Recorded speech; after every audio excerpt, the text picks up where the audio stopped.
Because as batters, we come in here and we see short, straight boundaries and we just want to hit 4s and 6s. India hit, I think, 5 6s in the first power play, but they were only scored 138. The ball gets older and it gets harder to hit. So you still have to apply yourself. I think the pitch brings the short, square boundaries. It balances the ground, and that's why Wonder Park is such an interesting place to play cricket. Very interesting thoughts from Darren Sammy, and one of the batsmen who will have to bat on this surface. He did well yesterday. Alex Jordan caught up a little bit earlier with him. Well, somebody for the West Indies needed to find the boundary, and it was Devon Thomas. Devon, congratulations on your 31, I think, off 19 yesterday. How did it feel to hit the winning runs? It feels good. It was a great feeling to hit the winning runs. You've been in and out of this West Indies side. You must have felt good not only to get your place, but then to have been in the last-minute heroics. I really feel good to finish a match because the last 2 matches I played, I get injured. So it's a good feeling to finish the match and come out victorious. Well, I'm going to ask you how the body is, because you said you had an injury, but you always look so fit. To what do you credit that? No, still you have to take a lot of mental as well, because getting injured is not easy. And I did some work with the academy back in Antigua a few days ago, so a good feeling to be back. So. Devon, you're Antiguan, but of course you know St. Kitts and Nevis very well. You played for St. Kitts and Nevis in the CPL. You know this ground well. How do you go about building an innings here? The boundaries are very small, so you just give yourself some time and just hope that you can hit some ball at the end. All right, the series is tied at 1-1. What do you got to go today to take it one step further? It is a different day, so we have to start fresh again and see what we do. Check out the pitch first and see what we can do. Try to get some early wickets and try to get some partnerships. All right, thank you so much. Well done yesterday. All right, thanks.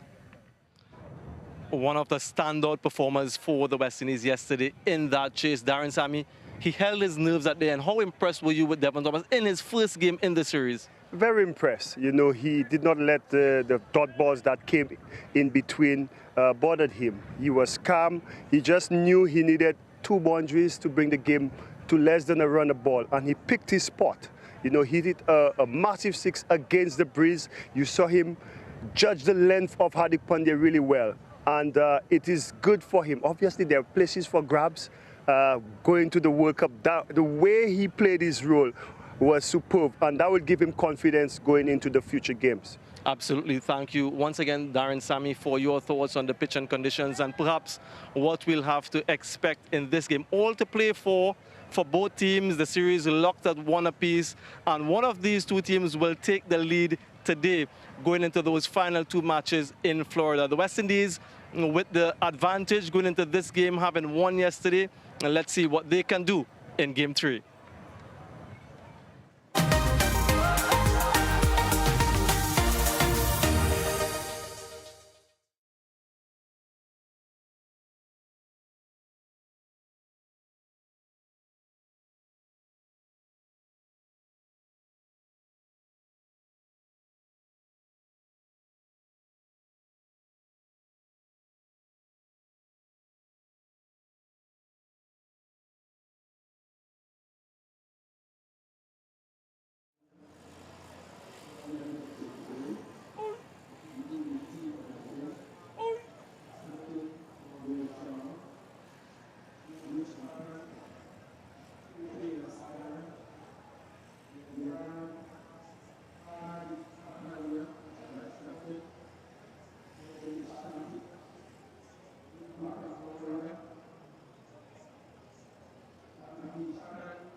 Hello and welcome to Warner Park in St. Kitts as we're about to get set for this third T20 International between the West Indies and India. Third match in the Goldmedal T20 International Cup powered by Kent Water Purifiers.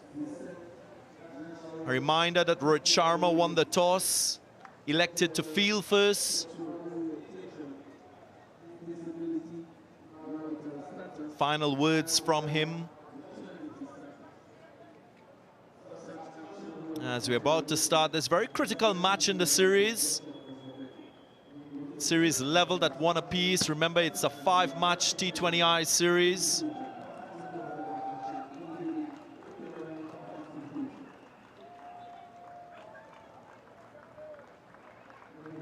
Brandon King, Kyle Mayers, the two openers for the West Indies, will have the chance of batting first.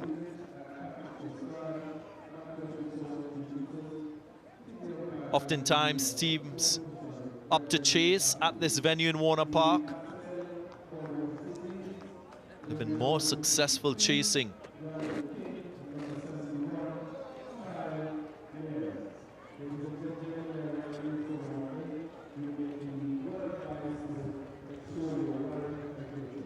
Both teams for today's contest. One change from the last game. Dominic Drakes comes into the side at the expense of Odin Smith. And Deepak Hooda for India to replace Ravindra Jadeja. We understand has an injury, so I reckon he's resting. Had that injury during the ODI series, so India being very careful with his fitness.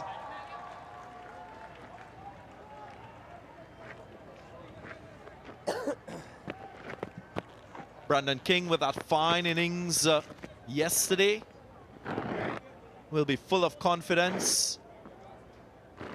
Set things up nicely in the run chase for the West Indies. And straight away, Deepak Hooda with the ball. Afternoon to Ron Gavaskar, who's alongside me. West Indies taking the knee as customary.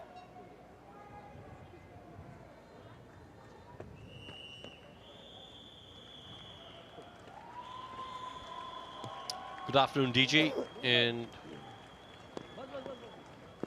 welcome to our viewers wherever you may be.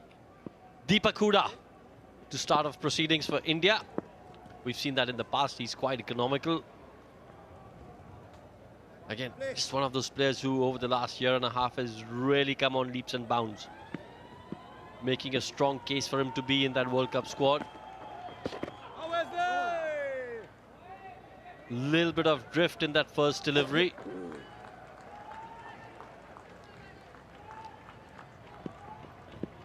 Have a look at this, just a little bit of drift.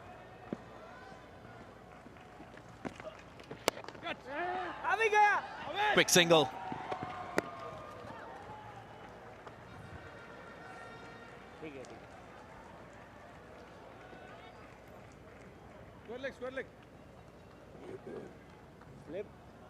Left-right combination at the top for the West Indies. Be interesting to see what Deepak Hooda will do against the left-handed Kyle Mayers. Awesome. Again, Kyle Mayers will be hitting with the wind to the leg. Any drift will be coming into the left-hander.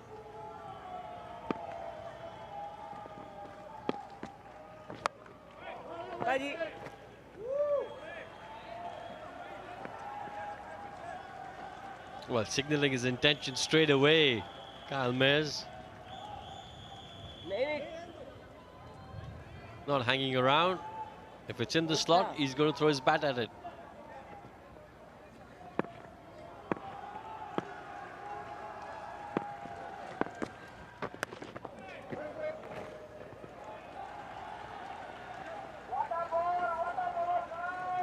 Ball drifting into Kyle Mayers, couple deliveries just peeling off the inside half of the bat. Well, and that's what you're going to see from Deepak Hooda. Oh, he's coming round the wicket. and he's coming around the wicket to Brandon King as well. And coming around the wicket, if you have got a slip in play, that means you're not going to turn it. It's going to go straight. And it's going to come into the left-hander. It's not going to be much turn.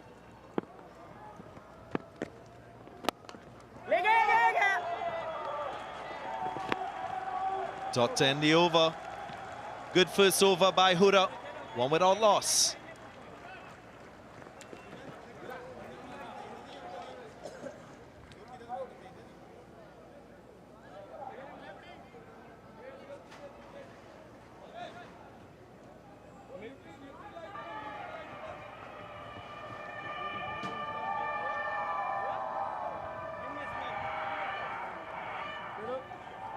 Slight.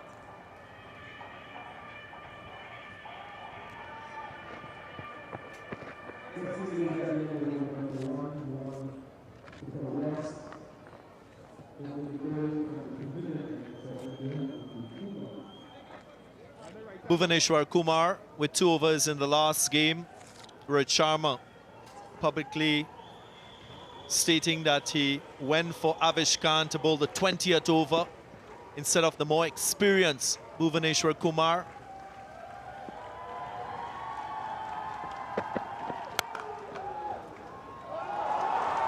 Nice work. One-handed stop in that cover region. Huda again. Yeah, excellent work. Not just the one-handed stop, but the quick recovery, getting back in position and throwing the ball. Gets that stop, gets into position and releases. That's what you want. Putting the batters under pressure if they're trying to take a run.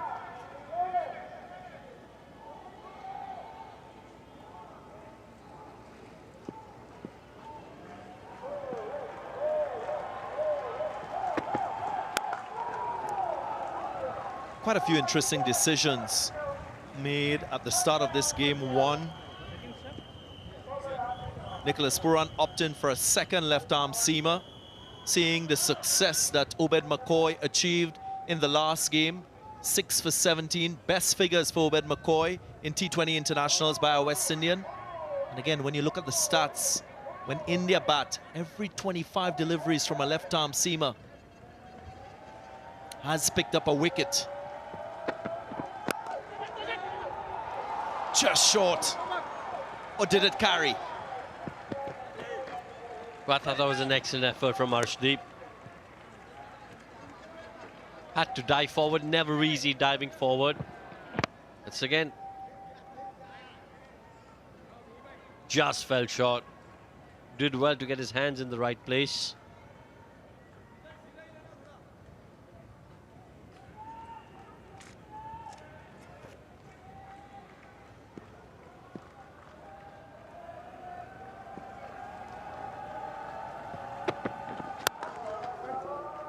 Let me just qualify that statement.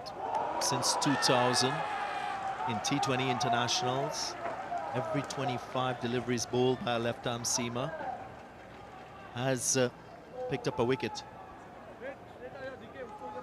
2020, I beg your pardon.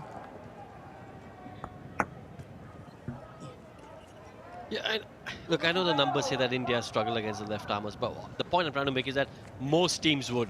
Most teams will struggle against the left-armer who, when he's in rhythm, hitting the right areas, just the angle, the fact that he can shape it back in. And that's why every team's looking to get that left-armer, that quality left-armer in their side.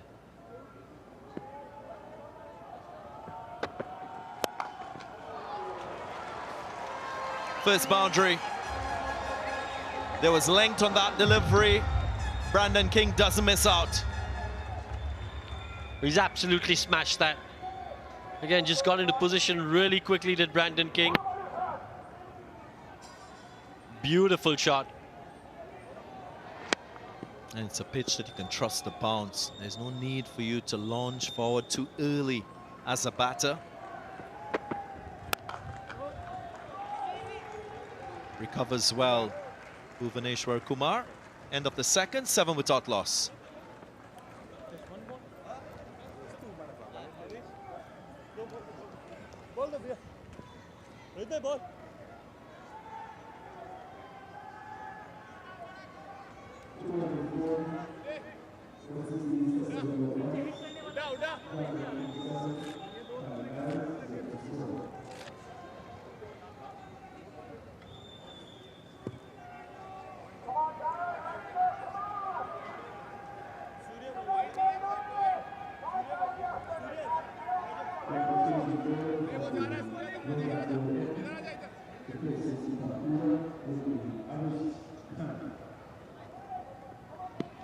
Avishkan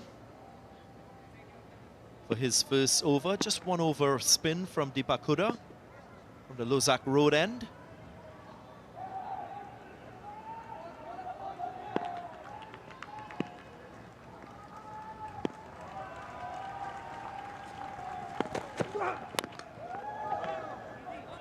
Just losing his shape a bit, Kyle Mayers.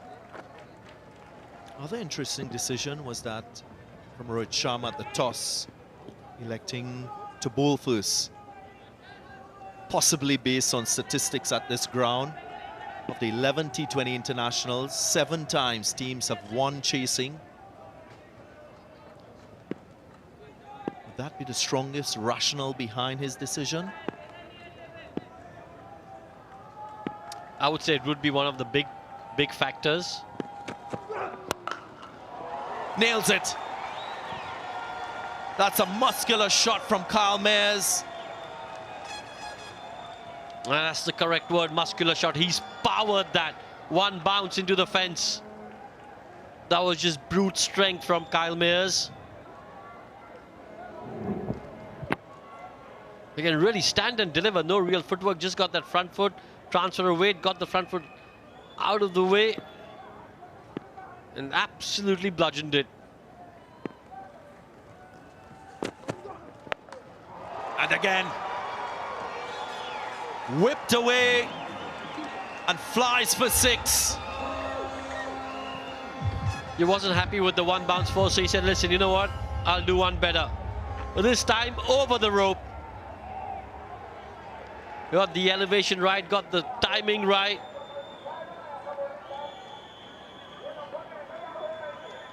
Ten of the over already.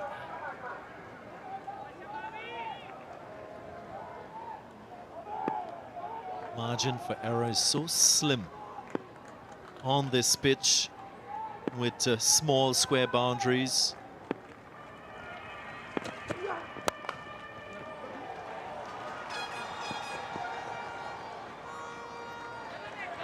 Couple of runs.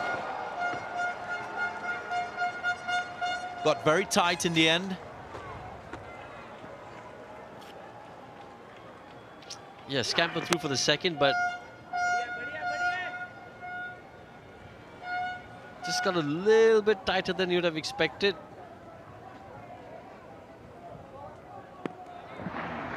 But just coming back to your question about winning the toss and bowling first, I think one of the big factors would have been the fact that teams chasing have won more often than not.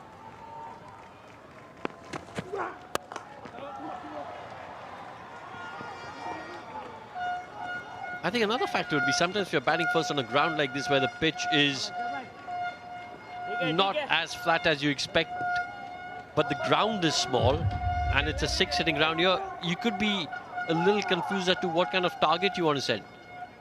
160, 170 would be a good score, but sometimes you think, okay, looking at the ground dimensions, I need to get to 190 because this is a 6-hitting ground, and that can lead to your downfall. So it could be better to have a target in front of you, knowing how to approach the innings rather than setting a target.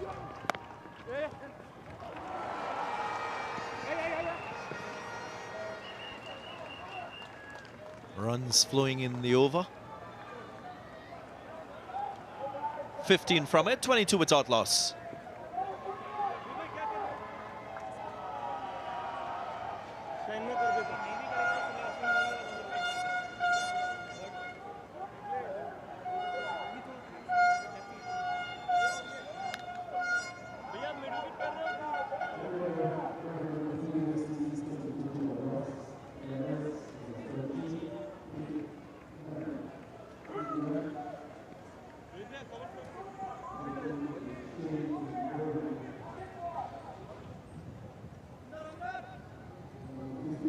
solid start for the West Indies with the bat. Again, capitalizing on the hard new ball, piece on the ball.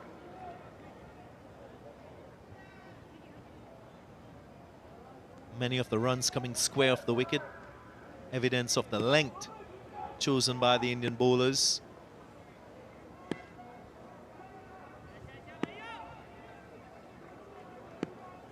Moving into his second.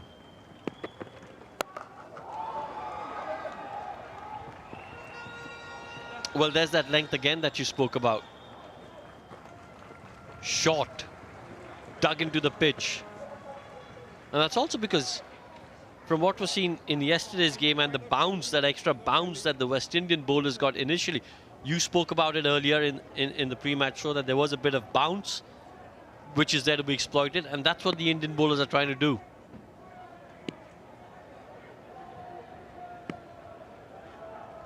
Low strike rate to off-break bowlers. Oh, beautiful. Stunning piece of innovation from Carl Mayers. He gave himself room to leg to find the gap offside. Well, and the timing was exquisite. We spoke about his power in the previous over. This was all timing, all finesse. And he held that pose for a little while as well because he knew he'd found the gap. He knew it was for.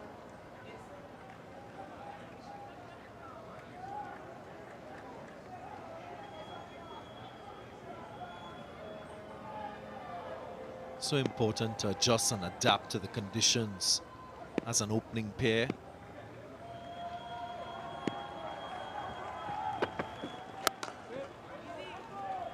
Looks very much attuned to the conditions now, Carl Mayers. He scratched around in that second game here at Warner Park.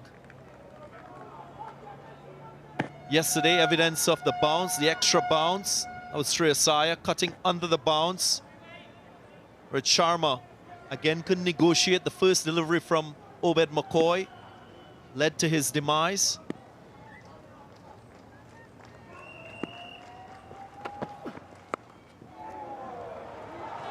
Nifty, very nifty from Carl Mayers, a deft touch. Yeah, clever shot. Didn't try to hit it too hard, knew exactly where the short third fielder was, focused on placement. And just the timing again, excellent. Very different innings yesterday. Carl Mayers got 8 from 14 balls, already 23 from 13.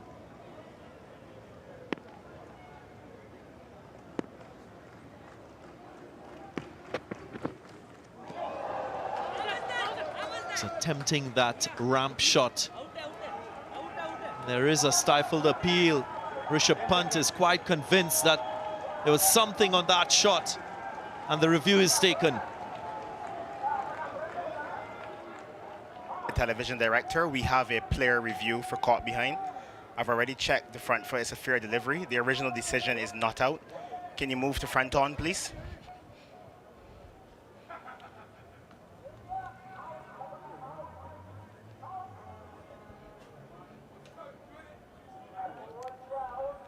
Front on coming up. The ball is quite close to the glove. I'll need Ultra Edge to confirm if there's any glove or bat involved. Ultra Edge coming up. If there's a flat line, keep going. Flat line as the ball passes the gloves. Keep rolling all the way through. Yeah, there is no spike on Ultra Edge. There's a flat line.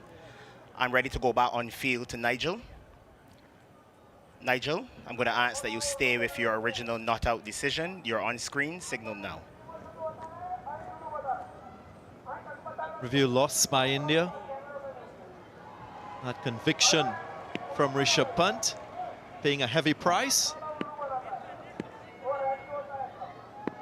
Again, Hawkeye has confirmed just about 5 centimeter more bounce than average experienced yesterday.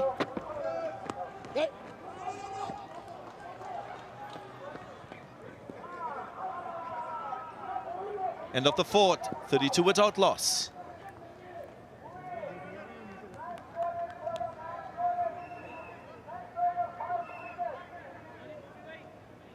Sorry. 1 minute off. 1 minute off.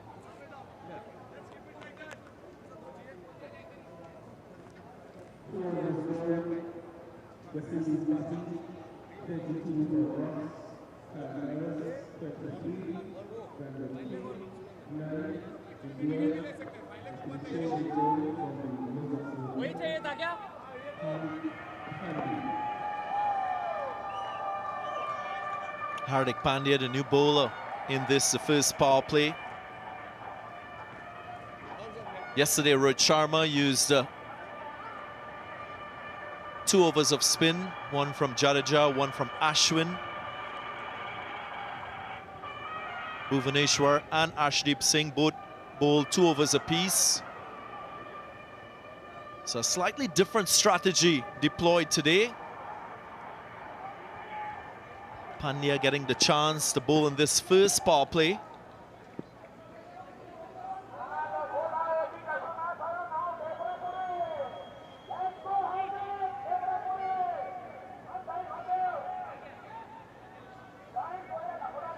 Wants to be very precise with his field. Strong offside field, all fielders in that 30-yard circle. There he goes, Pandya.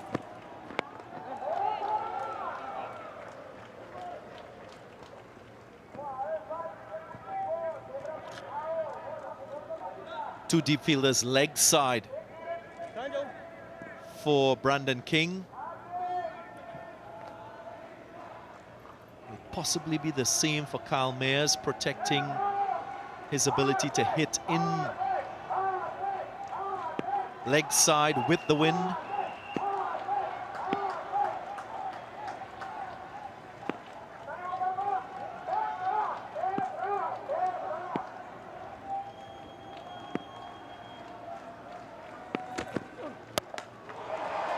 Those two fielders don't really matter.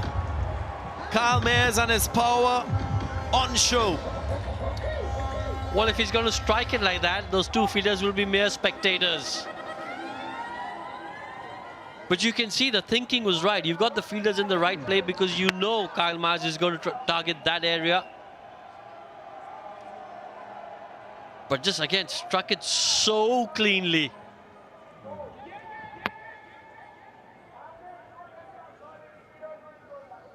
And this has been an excellent start from Mayers.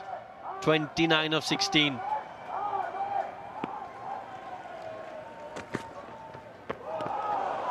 Quick and well-directed bouncer from Hardik Pandya.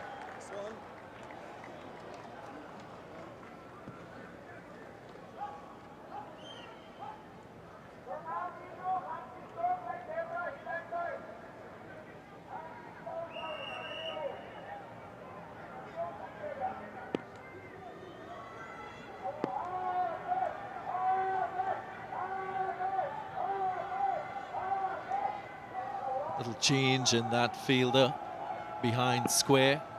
Hardik Pandya pushing him a little bit finer.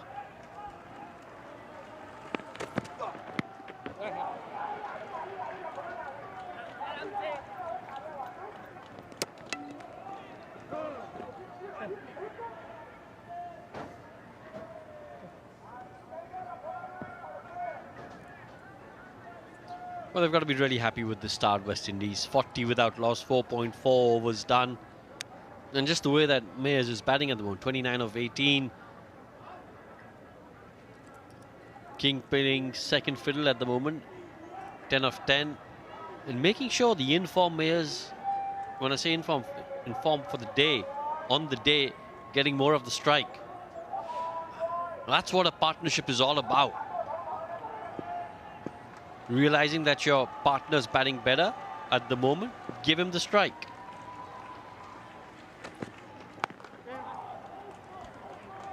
There, just a single. Again, doing the right thing, try to get him the strike. In a normal T20 game, and when I say a normal T20 game, we speak about this pitch on a pitch which is which you think is a flat pitch, you want both your players to go hard from both ends.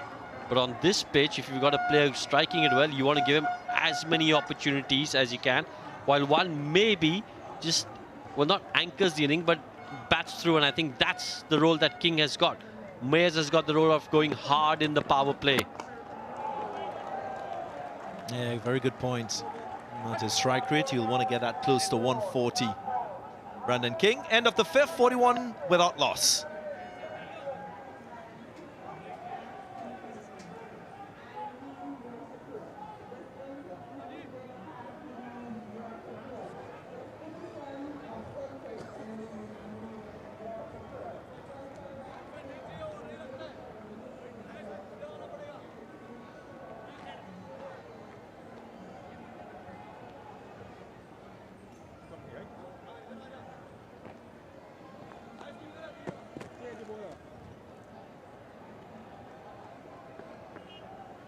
Okay, sorry. 41 without loss, the West Indies in 5 overs. Momentum with them after having won the second T20 International yesterday. Looking to replicate that performance, that result. Arshdeep Singh into the attack.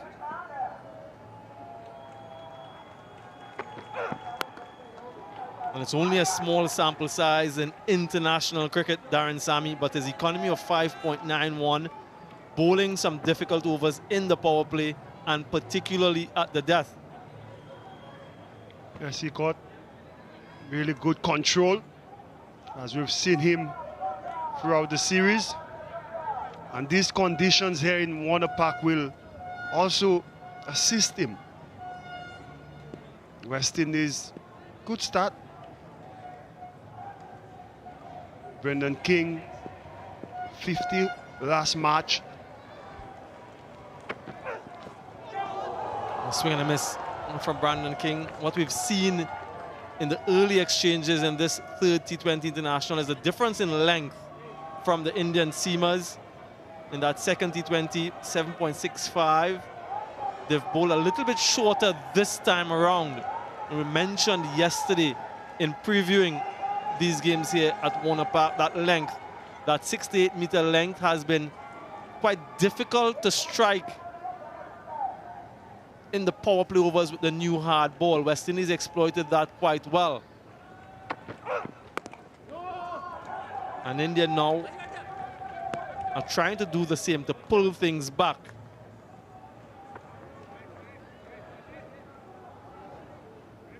Yes, often the surface dictates how you operate. And that 6 to 8 meter length with pace on or off is the way to go.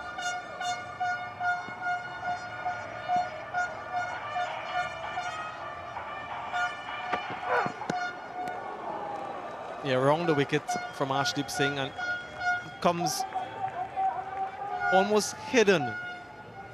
Only exposes himself at a very late stage. So the batsman, the right-handed batsman, doesn't get a sighter. Normally you look at the bowler at the start of his run-up, and that sort of allows you to set yourself. He doesn't give you that opportunity. Yes, and normally you build a rhythm with him running in. But if you see Brendan King, will only see him probably 4 or 5 delivery strides before he bowls. Just have a look, he's hiding, and now he comes out. Straight down the ground for Brandon King. That's a sublime stroke, regal from the King. Arshdeep searching for another Yorker. Did not get it right. Easiest of shots for Brendan King. Interesting. Back-to-back Yorkers from Arshdeep. He normally mixes it up very well with his length and line.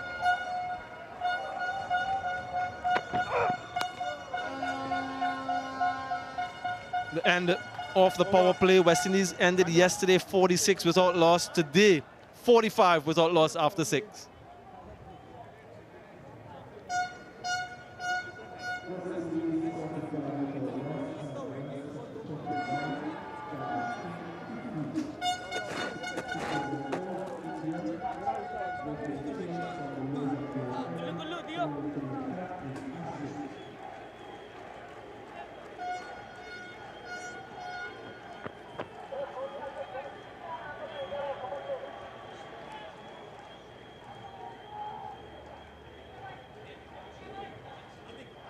Puran Hetmaya slotted in at 3 and 4. That's confirmation of that first power play ending. West Indies setting up themselves with a nice solid base. Wickets in hand. Ravichandran Ashwin, the new bowler for India. Very experienced campaigner. We're looking to get the breakthrough. It's a good matchup for him, bowling to the left-handed Kyle Mayers. Kyle Mayers has shown deficiency against off-spin. Saw him in that Bangladesh series, being out quite a number of times to right-arm off-spin. Well, off-spin or not, if you bowl him there, you're going to travel. Definitely get punished. Very full from Ashwin. Right in the slot. Could see Kyle Mayer's eyes opening up. Yes. 50 up for the West Indies. A really good batting from them. The third 50-plus partnership between these two in 10 innings. So 3 times they've gone past 50 in only 10 innings. So this is a good partnership forging. And I want to see this partnership all the way through in the lead up to that T20 World Cup. And even there, really elegant from Brandon King. This is a shot of a man in form, a class shot. Such good timing. Opening up and just placing it. Lush green outfield here at Warner Park.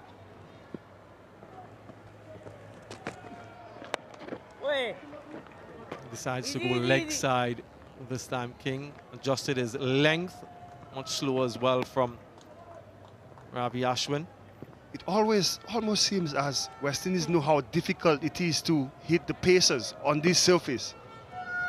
And Ashwin in his first over, they're not letting him settle down.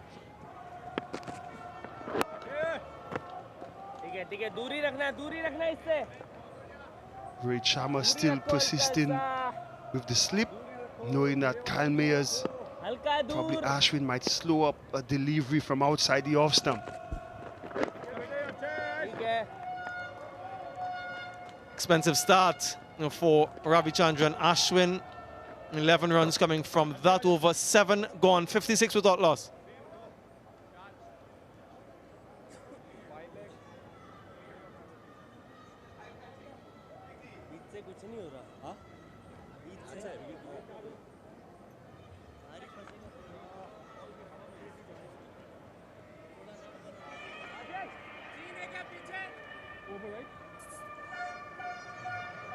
Change the ball up.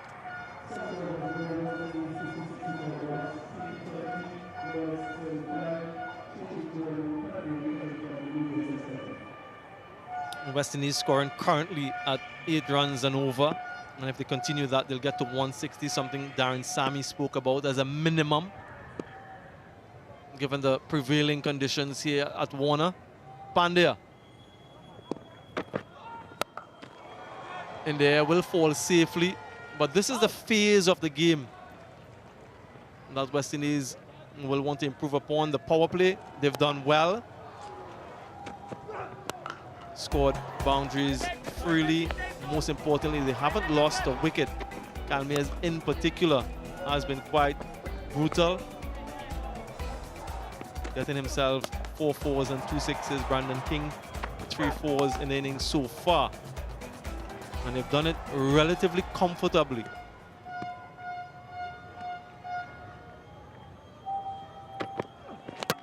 clean them up. Hardik Pandya sends the leg stump for a walk. First wicket for India. His 50th T20 International wicket for India. What a star he's been. Brendan King just losing his shape here for a minute. Slower ball, inside edge, trying to hit it if the breeze.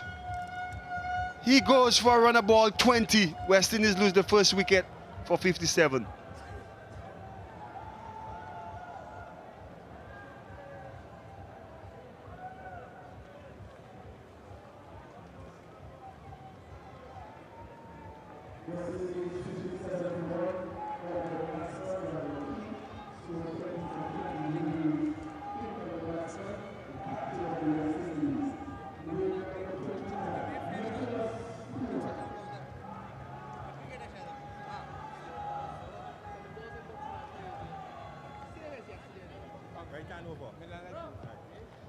Nicholas Pooran, West Indian captain, makes his way out to the middle. 950s in T20 Internationals, has a fantastic record against India. Brendan King just trying to continue the momentum throughout the middle overs, trying to heave this one.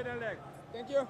As Darren Sammy mentioned, losing his shape, trying to hit it perhaps with too much power. Not absolutely needed at this venue. Inside edge ricocheting onto the stump. So a needed breakthrough for India.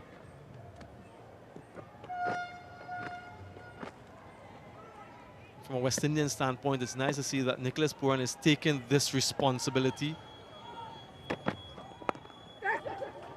Gets off the mark immediately. A pivotal batting position, number 3.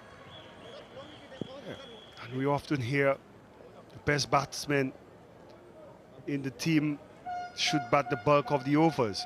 And Nicholas Pooran, he's one of them. Could be very dangerous if he bats overs here in the middle. You have Shimron Hetmeyer to come back. Devon Thomas, Rovman Powell. They batting on the back of a good start from the openers. They have to capitalize on that.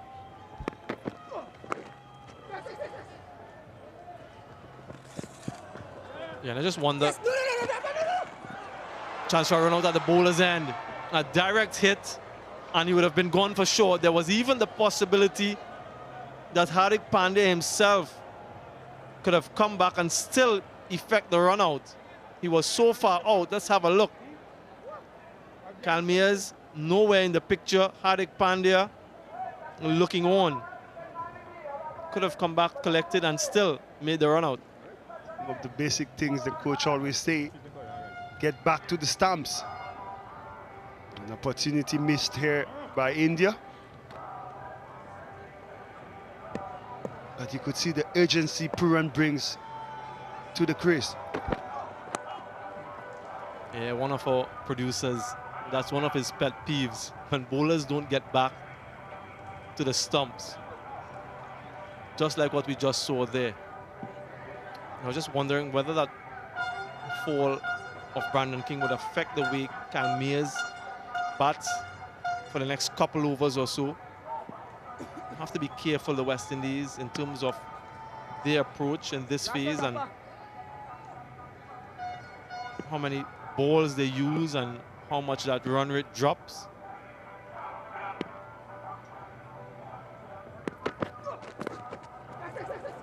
Doesn't get the gap, but gets the single.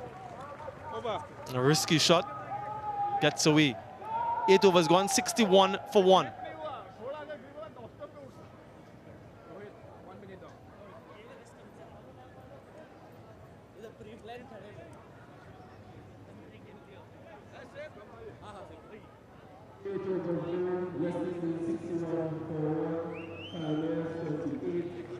ये lefty है अभी एक अच्छा fielder जा सकता है दोनों अच्छे फील्डर अभी इधर रहे single Good opening partnership. Broken by Hardik Pandya. Ashwin will continue. Two left-handed batsmen at the crease, so that he'll be a little more comfortable bowling against these two. Has got Nicholas Puran dismissed twice in the previous two games, Ravichandran Ashwin. The way he varies his pace, and if it's not easy to come down the wicket to him.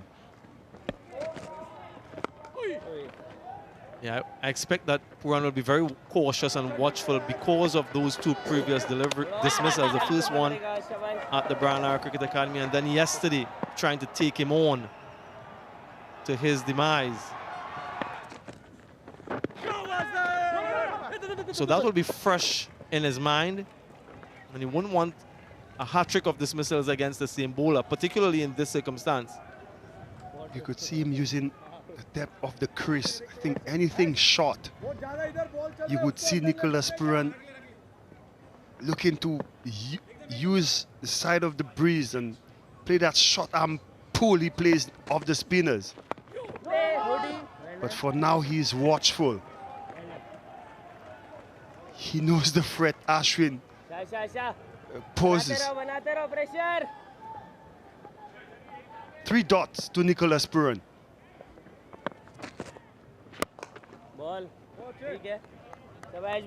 And I'm sure he would mind this too much because of his 6-hitting ability, and he can make up a little bit later. He doesn't want to try to take him on and get dismissed and lose another wicket. Such an important member of the batting group. So West Indies wouldn't mind this watchful period from him.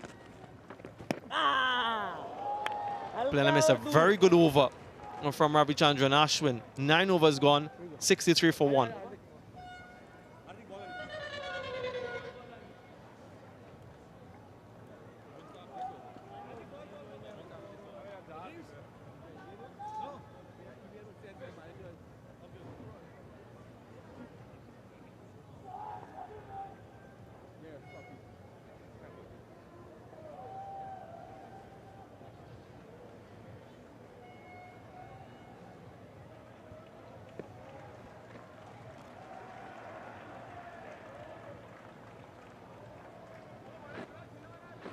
A good solid start from the West Indies in the first 9 overs. Only successful bowler so far for India. Pandya will continue.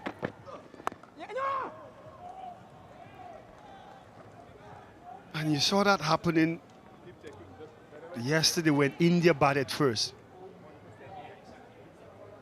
53 runs in the power play. Even though they lost a couple wickets, immediately once the field was spread, you saw the scoring becoming more difficult.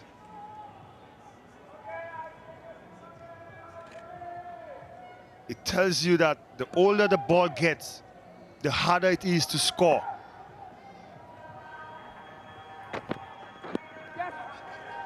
Yeah, just to underscore that, just 19 runs in the last 3.2 overs. So just about a run a ball in that phase, a phase that has historically affected the West Indies. The key is you have to understand the situation of the game. When to absorb pressure from the opposition. And once you've absorbed the pressure, got use of that surface, you need to decide when you're going to put back that pressure on the opposition. And at the moment, the momentum is with India. But Kyle Mayers and co has to see it through. He's gotten a start. He's the one to make use of that start.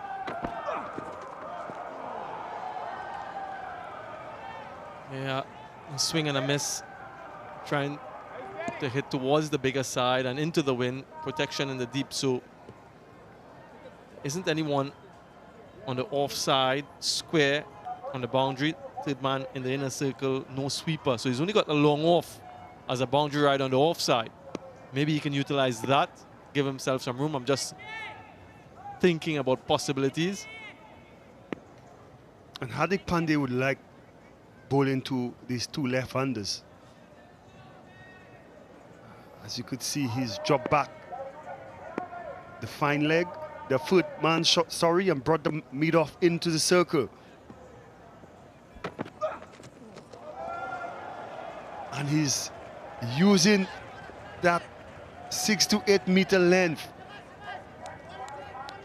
At the moment, he's rolling his fingers, bowling his cutters, making it very difficult for Kyle Mayers to swing through the line of the ball. And because of the strong breeze blowing across, he don't mind bowling short into the wicket. Nicholas Pooran just had a word with Kyle, probably telling him, dig deep, you get a start. Again, Hardik Pandya is messing with the field. Third man comes into the circle, long off goes back.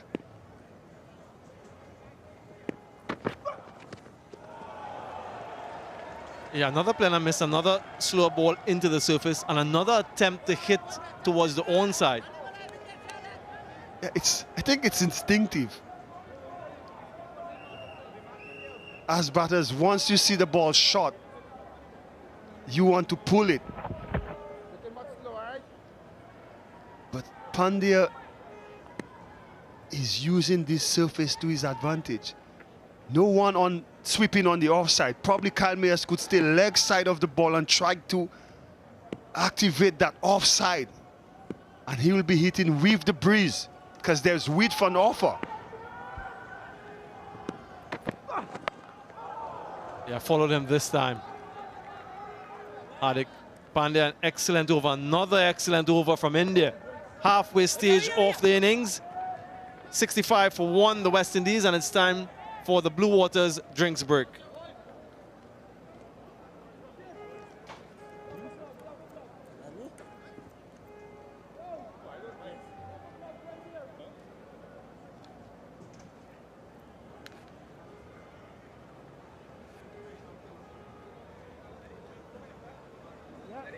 Yeah. 2 minutes, guys.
Halfway stage of the inning, 65 for 1.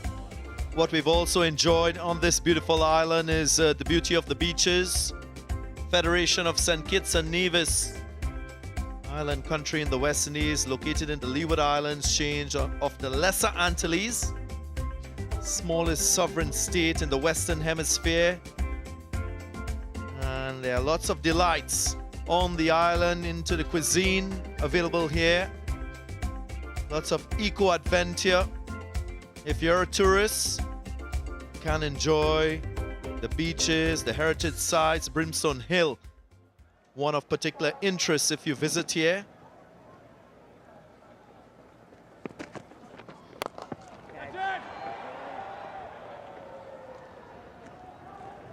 Nice little phase of the innings for India with the ball. Last 2 overs only producing 2 runs each. Ashwin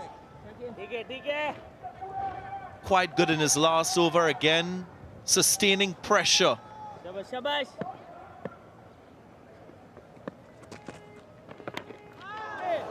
Was that put down? Was a sharp chance. It was an extremely sharp chance. Went quickly to Rohit Sharma at first slip.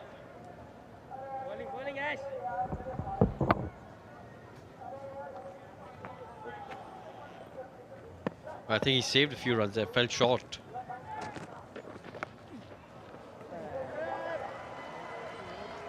Eventually, Nicholas Pooran frees himself, gets a boundary. His first in his innings.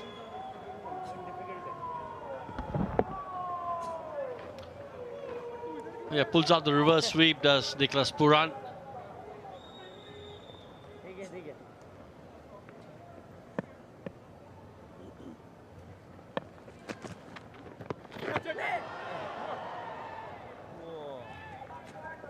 Just going in no man's land.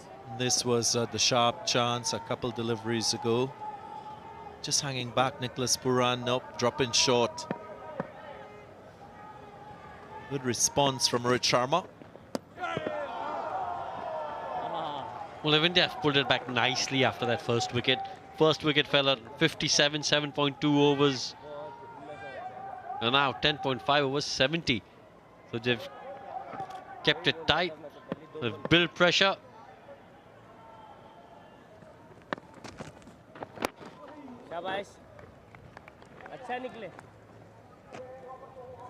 Six runs from the over.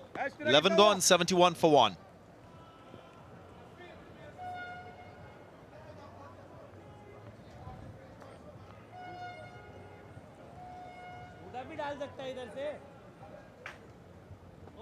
Hooda पैर पकड़ के हुडा पैर पकड़ के दोनों तो lefty है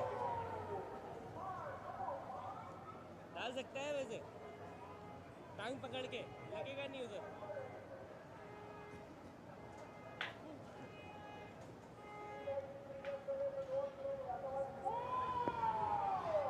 This is where it's so crucial for batters to understand the situation, to play the situation well.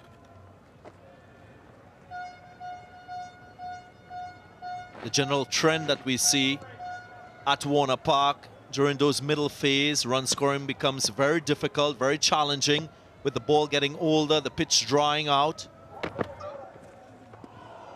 Remember, it's the same pitch being used in less than 24 hours. Although it's demanding for the players, for the pitch as well, there will be a significant amount of wear and tear. So that has to be taken into consideration.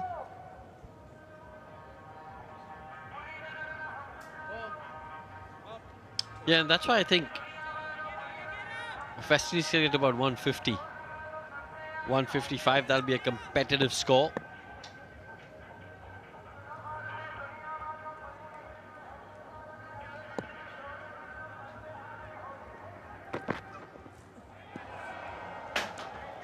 Another play and a miss. Significant factors as a batsman in this phase has to be about the lowering of bounce. Can't expect to hit square with ease, and the ease that we saw from Kyle Mayers and Brandon King. Need to also try and look for singles, rotate strike, not only think about the boundaries. Those are crucial elements to ensure that you score at above a runner ball in these 9 overs through the middle phase of the innings. Then, of course, target your bowlers for boundaries. Yeah, I think that's key. Target your bowlers, pick your bowlers. who are going to be a boundary, who are you going to take a chance against and try and hit the boundaries. There's certain bowlers you'll give respect and say, listen, you know, if we get 6 or 7 of their overs, we'll take that. And there's certain bowlers you think, okay, listen, we've got to make up for those 6-7 run overs, so we're going to target X, Y, Z. So have a game plan in mind, pick your bowlers and go hard against them. Yeah, spot on. Maybe Avish Khan might be one to target, given what we've seen from him.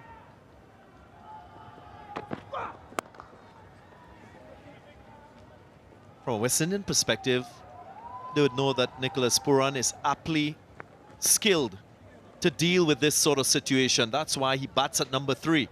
Hetmeyer as well will relish the opportunity to bat in the circumstances. They're able to rotate strike. They can hit a long ball. So if you're off your mark as a bowler, they can easily score it over or run a ball. Yes, it's just stalled a bit. Continues to look for that 4-ball all the time, when at times he should be balancing his game with rotating strike.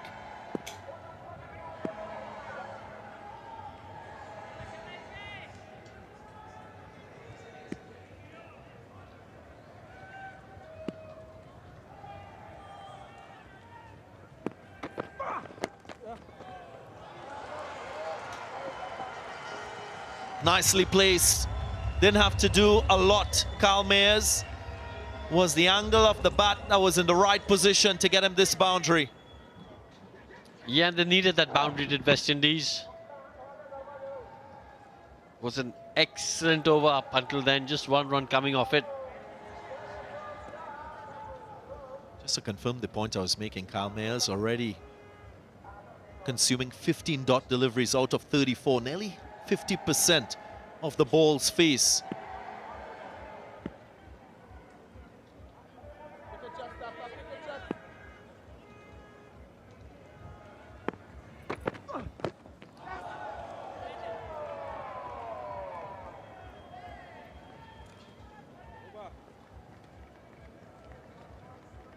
$77 for 1.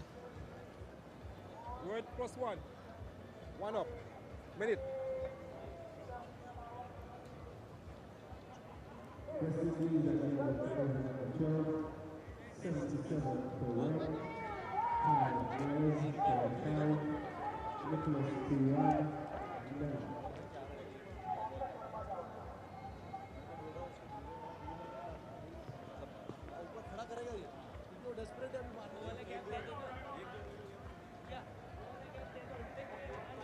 Which team will take the ascendancy in the series? It's tied at 1 apiece. Of course, today, one team will go forward with an additional win, and then 2 other matches to follow in this 5-match T20 International Series.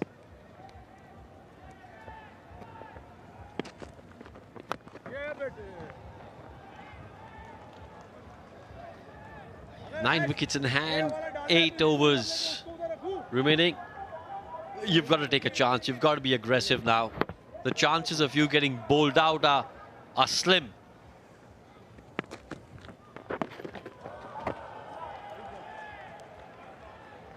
Guile from Ashwin once again, suffocating Carl Mayers. The first delivery was flighted wide outside the off stump. Second one with more pace, wicket to wicket. 50 up for Carl Mayers. It was a slower delivery that offered him the time to rock back and pick his spot leg side. Hit with the wind as well. Yeah, that was a biggie. Monster hit from Kyle Mayers. Again, just dragging it a little bit short. Ravichandran Ashwin. And Mayers was quick to seize upon it. ठीक है हम अपना काम करते रहेंगे. Second 15 T20 internationals for Kyle Mayers. 3 sixes.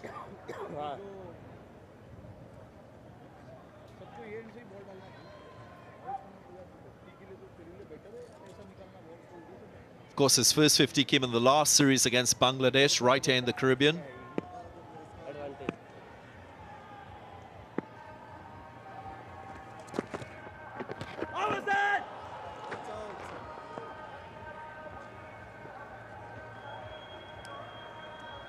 That pace 96 kilometers per hour. Previous delivery that was struck for 677. So no time for Kyle Mayers on that occasion.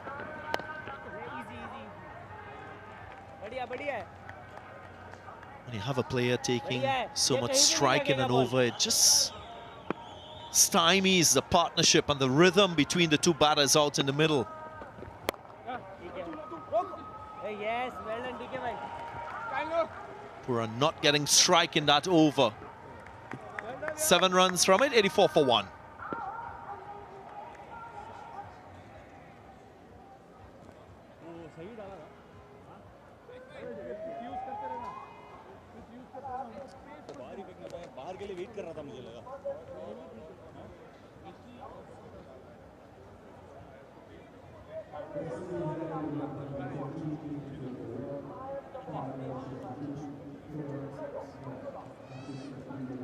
Stay the ball up.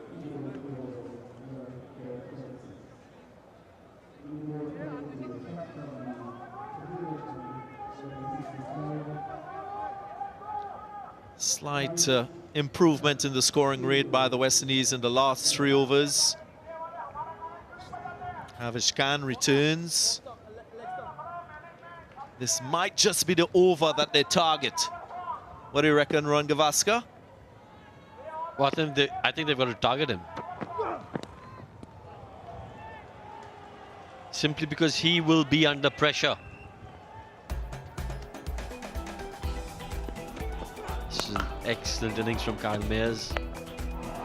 An aggressive from word go. Looked to be in great touch. There was power, there was finesse, there was some cheeky shots. Played all around the park. 3 sixes in that innings.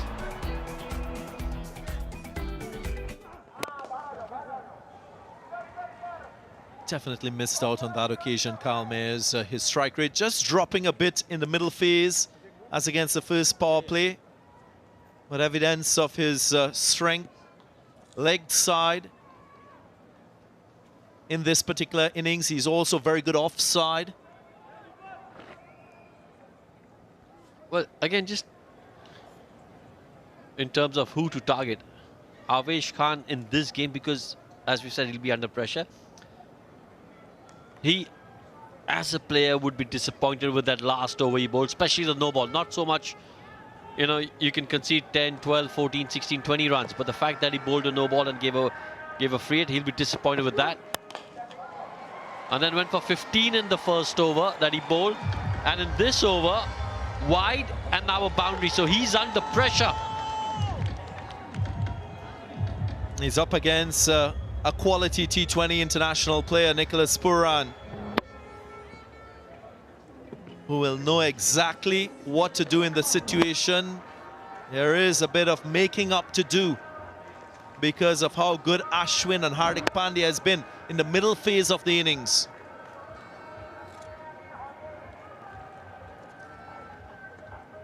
More pressure for Avish Khan. What's he thinking now? Might go leg side. Invite Pooran to hit against the wind.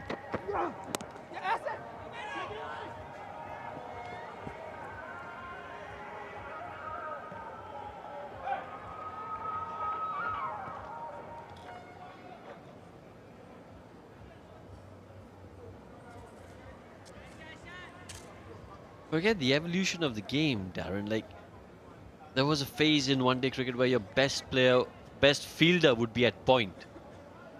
In T20 cricket, your best fielders are boundary riders.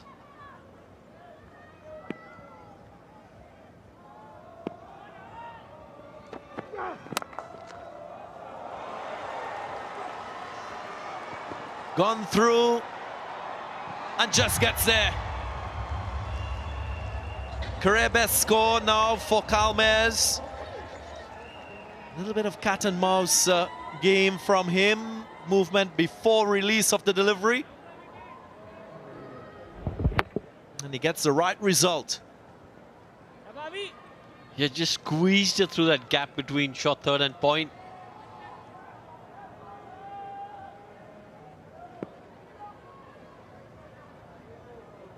(11 of the over. It's been an expensive over.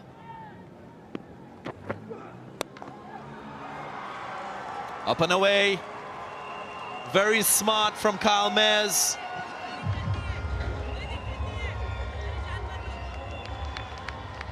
Just waited on it to get it over the 30-yard circle.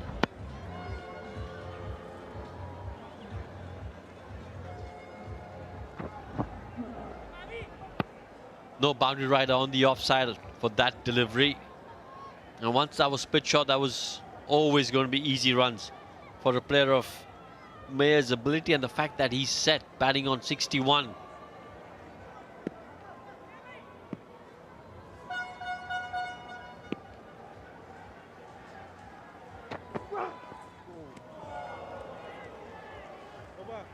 Comes back nicely with a dot delivery to end the over, but already 15 conceded yet again from this Avish Khan over.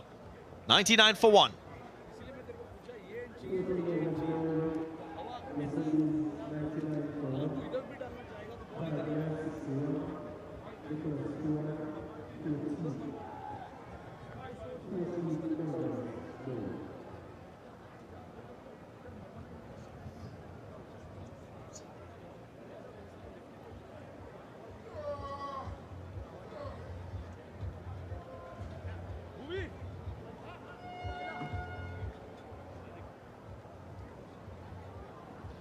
Hardik was very economical, brilliant in the power play for the first time in the series. We saw him bowl in that phase.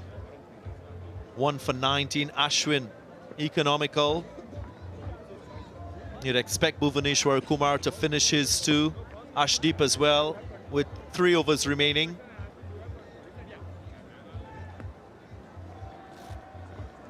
Rohit Sharma will have to find 1 further over from someone, either Huda. Oh, will he go back to Avish Khan? Well, Huda's gone for just 1 run in that first over he bowled in the power play. So I think it might be Huda that Rohit turns to.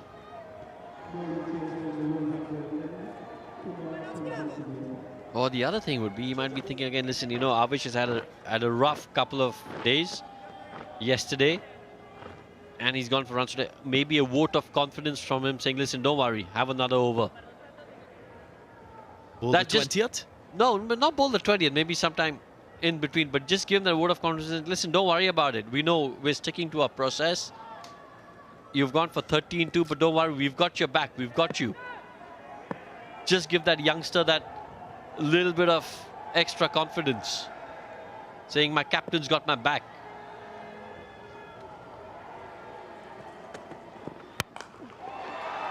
Slapped and should go all the way, yeah. Puran got it off the middle of the bat. And usually when that happens, it goes over the boundary line. Yeah, again the length. Just slightly short. And he absolutely hammered that. 100 comes up, pace off the ball, again proving to be difficult. Should land safely. And will allow for a couple runs. Brings up the 50 partnership between these two. Got away on that occasion, Nicholas Puran. But again, evidence of the challenge of batting deep in the innings on this pitch with an older ball.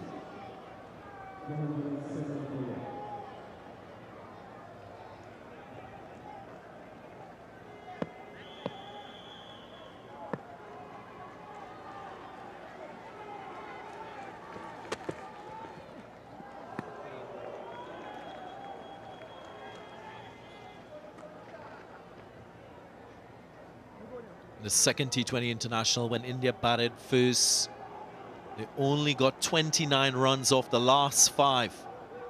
Of course, some of that was the excellence from the West Indian bowlers. But of course, the pitch would have contributed toward that low scoring in that phase.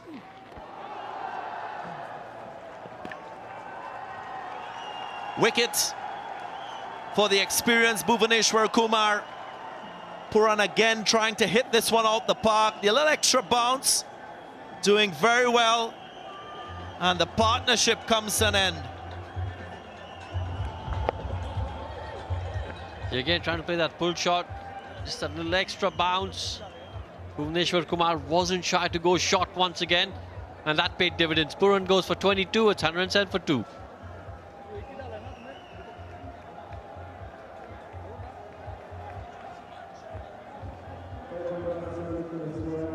And 2 minutes remaining, right?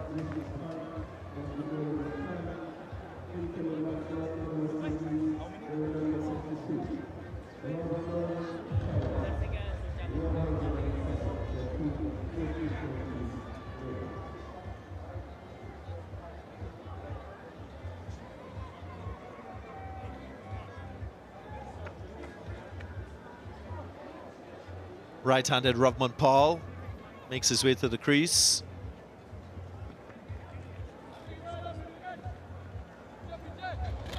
And the reason he's at the crease is because India have just picked up the wicket of the West Indies captain Nicholas Puran.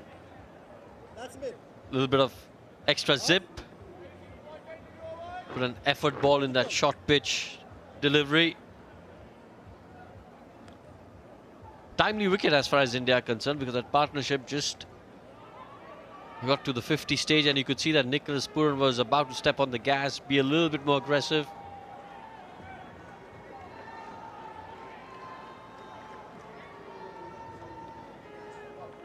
Bhuvaneshwar Kumar investing a lot in slower deliveries, rolling his fingers across the seam, bowling into the pitch, trying to take pace off the ball and extract some extra bounce. Pace on delivery first up to Ravman Paul.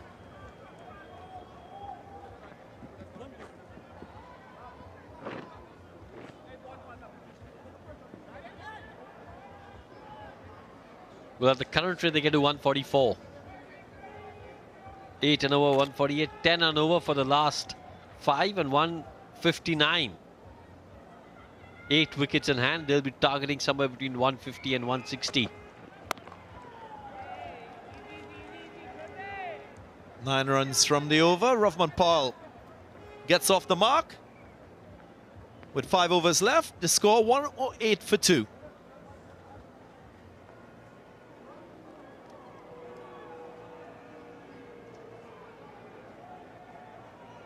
We're at 2 minutes. Wrong.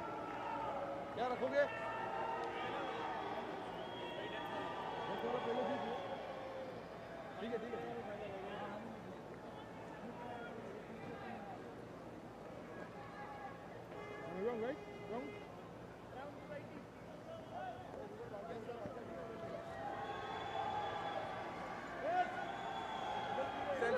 108 for 2, 5 overs remaining for the West Indies. Where can they end up?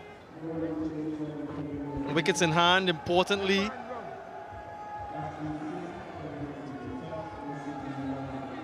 Well, they'll have to contend with 3 overs from this man, Arshdeep Singh. Very, very good at the death. Economy of 4.54. 4 wickets in the death. That's obscene, those figures. Darren Sammy, pass score for you, given the state of the game now. 155 Samuel Badri. I'd like, from this surface, another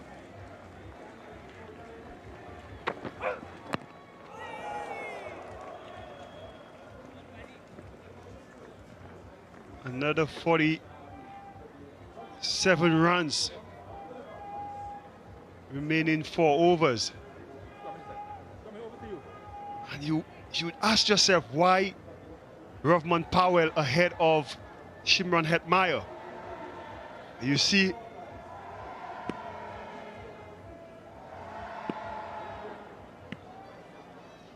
You see India bowlers bowling to 2 left-handers and forcing them to hit one side of the wicket. Yeah, helped away by Kalmeers in the gap and just uses the angle of Ashdeep, uses the pace and gets himself another 4.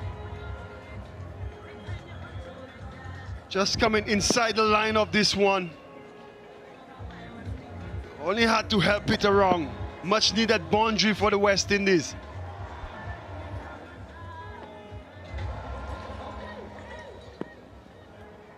Yeah, very specific role that Ashdeep Singh has in this team.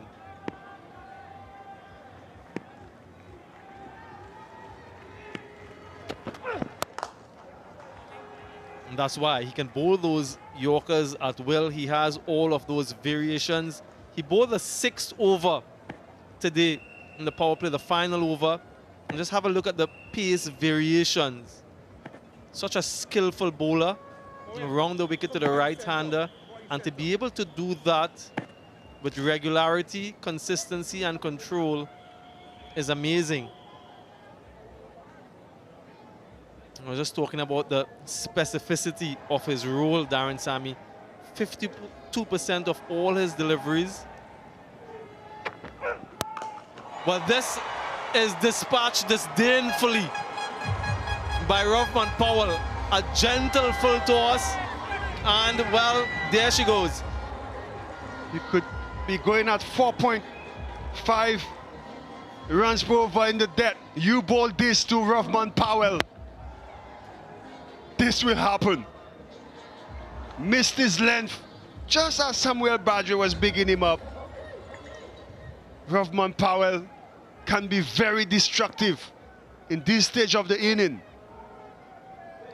West Indies need to get to a target of 155 or more. They have the platform, they got the wickets in hand. Yeah, short fine leg comes to straight mid-wicket. Another slow ball from Ashdeep. I was just talking about his specificity in this lineup. 52% of his deliveries in the power play. 48% at the death, so he's never bowled in that middle phase. He's been given that job, power play and death. To me, those are the two crucial areas in T20. You set the game up in the power play, and then you close it off in the death. You have 2-3 bowlers in your squad that could do that. You win in most of your games.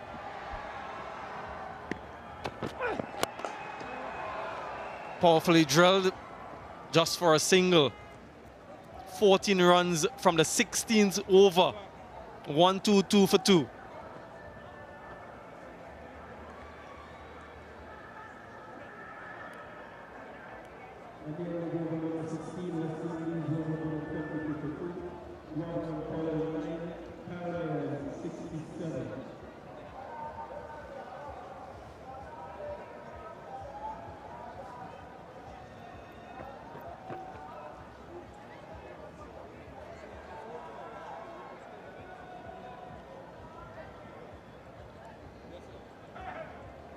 West Indies will be hoping for a strong finish to this innings, a quiet middle phase for them. But this is where they've excelled historically under the leadership of Darren Sammy. These final overs, they've scored quite healthily. Power players through the years, different personnel in this setup. Bhuvneshwar Kumar will be bowling his final over. Means that might turn to Ashdeep, Rohit Sharma.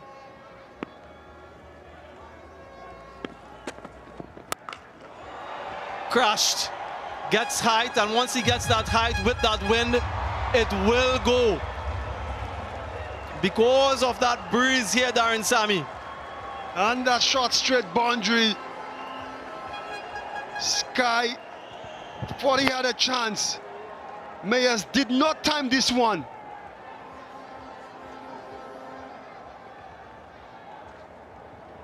Amazing effort on the boundary. And normally, 24 balls left, West Indies would be looking for a minimum of 4 sixes. Well, this time, it should be taken. Rishabh Pant calls for it and completes the catch. Bhuvneshwar Kumar, after being slapped for 6, gets his revenge.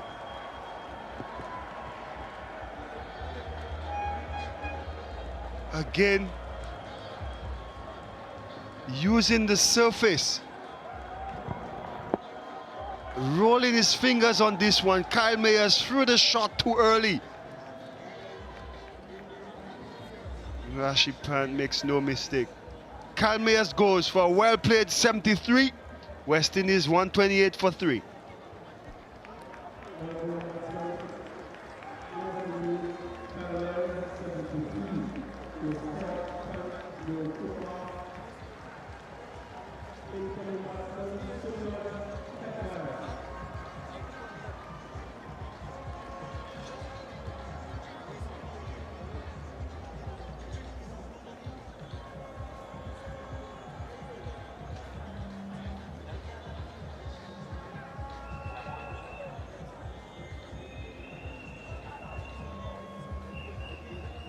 Shimron Hetmyer, the new batsman for the West Indies, has performed this role with some authority for the Rajasthan Royals.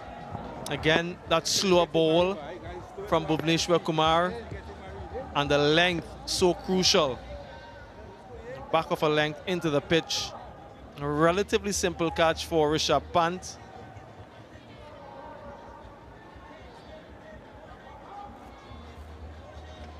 Rahman Powell will be on strike. Rahman Powell in T20 Internationals this year. Remember that century against England in January at the Kensington Oval. Could he connect a few lusty blows here to get West Indies past that 155 that Darren Sammy keeps mentioning?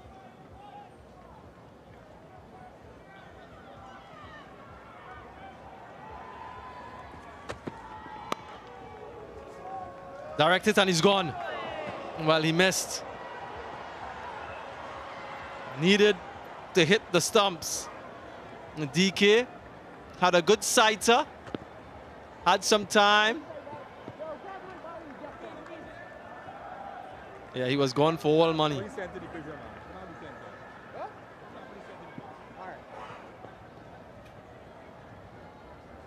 Shimron Hetmyer, a strike rate of 182 at the death in all T20s. That's simply phenomenal. He'll be hitting with the wind to his leg side. I don't think he's going to get it easy or on a platter from Bhuvneshwar, so experienced as well. I think he will either go wide or bowl that off cutter. Similar delivery to that of Kyle Mayers. They're pushing hard for 2.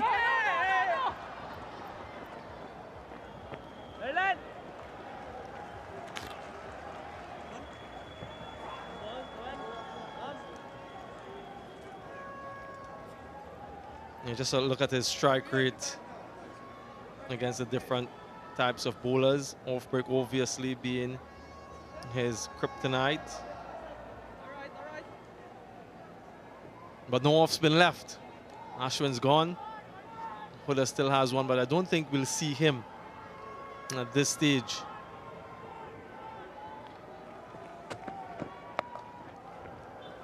Again, the use of that slower ball. And Bhuvneshwar, so experienced, Darren Sammy. The first ball in the over, he was hit for 6. Just look at the length.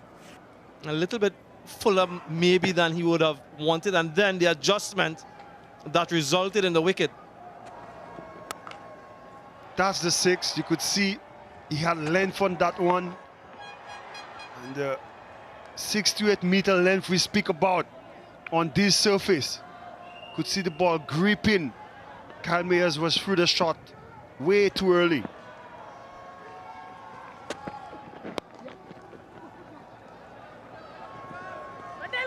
And just a single. 10 runs from that over. 17 gone, 132 for 3.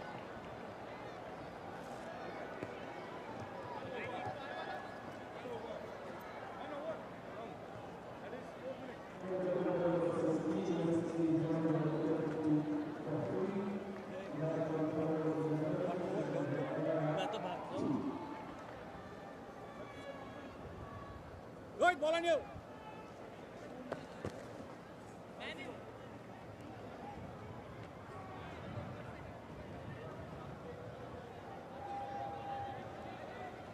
It starts for the top 3 batsmen from the West Indies. Bhuvneshwar Kumar picked up a couple wickets, a little bit expensive. Ashwin economical in his 4.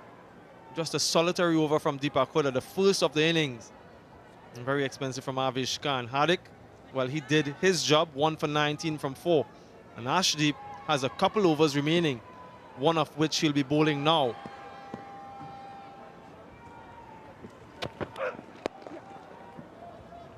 And just a single. A high percentage of slower balls throughout the course of this innings. Any surprises there, Darren Sammy? No surprises. The wicket dictates you got to change your pace. And that's smart cricket from Hetmeyer. Avoid standing center. With the right-hander hitting with the breeze, just giving him the single and let Rovman Powell take the risk, which is the matchup hitting with the breeze. But Ashdeep is proven to be very deceptive. Rovman Powell looking for the maximum.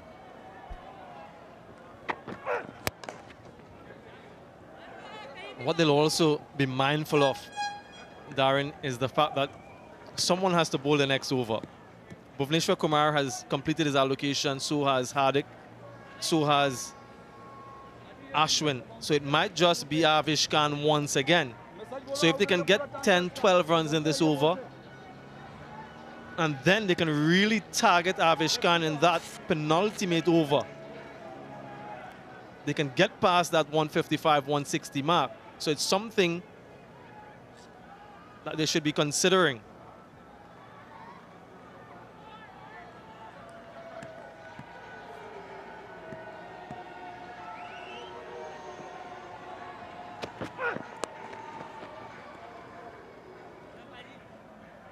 It changes up his pace and his lengths with such ease. Ashdeep Singh, very impressed with this young man and the body of work that he's been able to produce in T20 Internationals, in the infancy of his career, yes, also in the IPL. I think he understands the surface. He's bowled 2 balls to the left-hander, back of a length. The right-hander, he goes full and wide.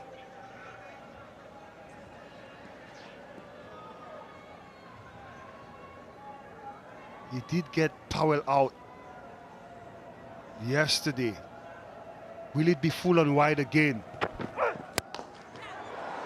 Yeah, down the track, the fielder is quite straight, so it would only be 1. But you can see him trying for that Yorker.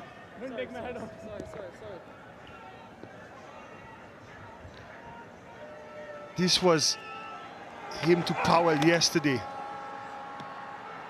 And that was after setting the field like he was going to bowl a bouncer.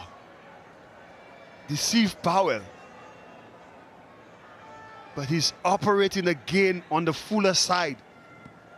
You expect a slower ball into the wicket to Hetmeyer. Oh, a chance. Always difficult for a fast bowler in his follow through. Was a comfortable enough height and not too fast. But wasn't able to hold on Ashdeep.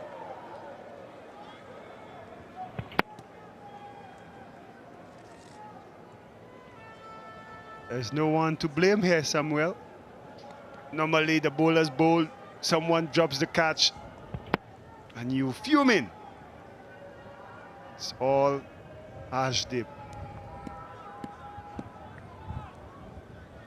4 runs so far from this over. West Indies needs a boundary. Ashdip looking to close it off. Well, he closes it off quite nicely. Just a single and just 5 runs in the over. The next over, they'll have to target. 18 gone, 137 for 3.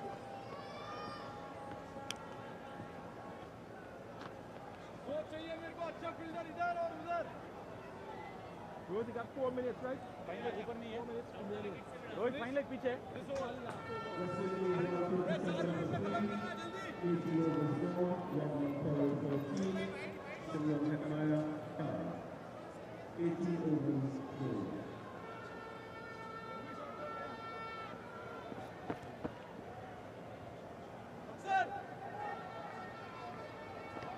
Good partnerships at the start of the innings for the West Indies. 57 followed by 50, and the common denominator in both those two was Kalmir's. Avish Khan, as we suspected, once again given the responsibility at the closing stages of the innings. Very expensive so far. Just wonder how confident he is. So much of this game is based on confidence. Starts with a wide. You could understand his thinking. Don't want to bowl that ball too close to Hetmeyer.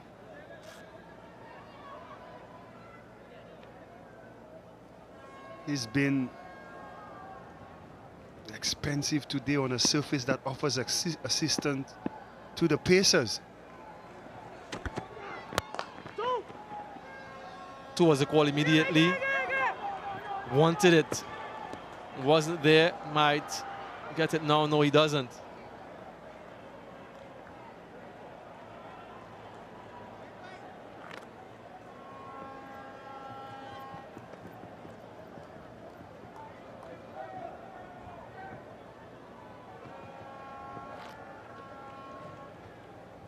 जल्दी 4 minute में खत्म करना over.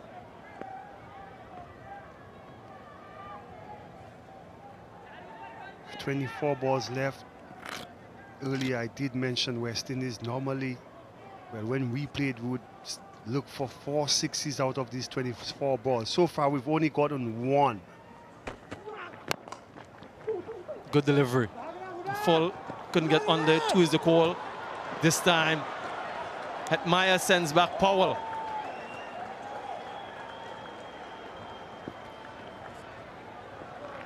West Indies finding it hard to find boundaries these last 4 overs. Statistician says it's been a runner ball last 11 balls. Can they get the ball over the fence? Yep, the last 11 runs have all been singles. Make that 12. Can't find the gap. This is the over that they would have been targeting. Hetmeyer in particular hitting with the wind to the leg side. But it's been good bowling from Avish Khan. Yesterday, if you remember, Darren Sammy, he bowled that over, got hit for a 6, bowled that no ball. This one is a crucial one. And so far, he's delivering. He's been spot on.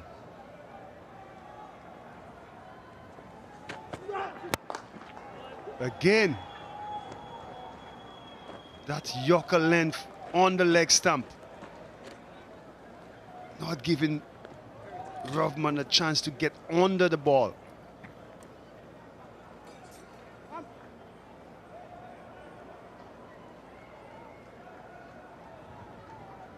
Two deliveries left in this over. It's been singles, all the legal deliveries. Can Hetmeyer go across his stumps? But this time, he connects on a mighty blow from Shimron Hetmyer. Went across to the offside, gets the length, gets the distance, and gets the result. He went for the off cutter this time. But look at the length again. Easiest to hit on that surface. And Hetmyer dispatches this one. Again, 2 of the 4 sixes I asked for the last 24 balls. Yeah, he predicted the line, didn't he, Hetmyer? And again, the same result, bludgeoned over long on. 150 comes up for the West Indies. An expensive over, yet again from average 17. 19 gone, 154 for 3.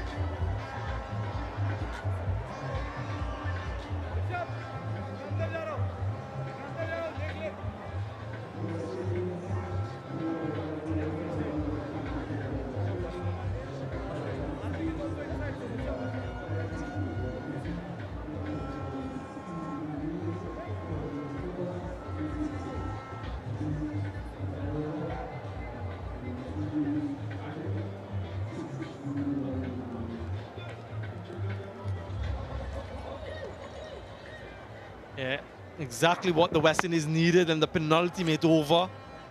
A couple lusty blows from Shimron Hetmyer, targeting the shorter side and the straight short boundaries here at Warner Park, and getting that total past 150, 154 for 3. Final over coming up from Ashdeep Singh.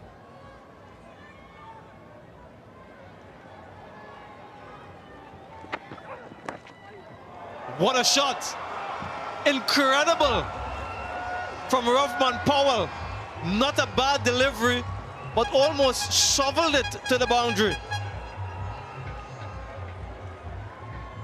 I don't know what to say. How did he get that ball behind square? Great eyes from Rovman Powell. Great hands.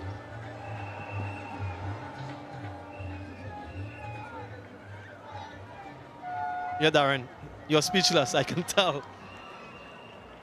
Wonderful strike from Rovman Powell to get the power through that shot, that angle, really good. And this time creamed wide of long off. So consecutive boundaries to start the final over. Consecutive 4s in this over, but we had 6-6 of Ashdeep, of Avesh last 2 balls. And 20 runs in the last 4 balls. Before that, it was 13 consecutive singles. This is why West Indies is so dangerous when they're on sound. And Ashdeep, who's been so well in the dead overs, he now finds himself under pressure. Last 8 balls, 25 runs. Yep, learning curve for the young man, certainly. Straight back over his head, does it have the legs? Almost a collision. Deepak Huda in the end completes the catch. And redemption for Ashdeep. Gets the dangerous Rovman Powell.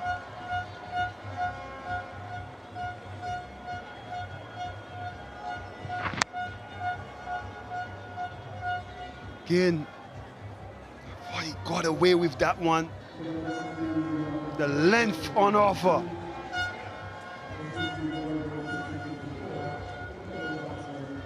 Devon Thomas quickly out in the middle.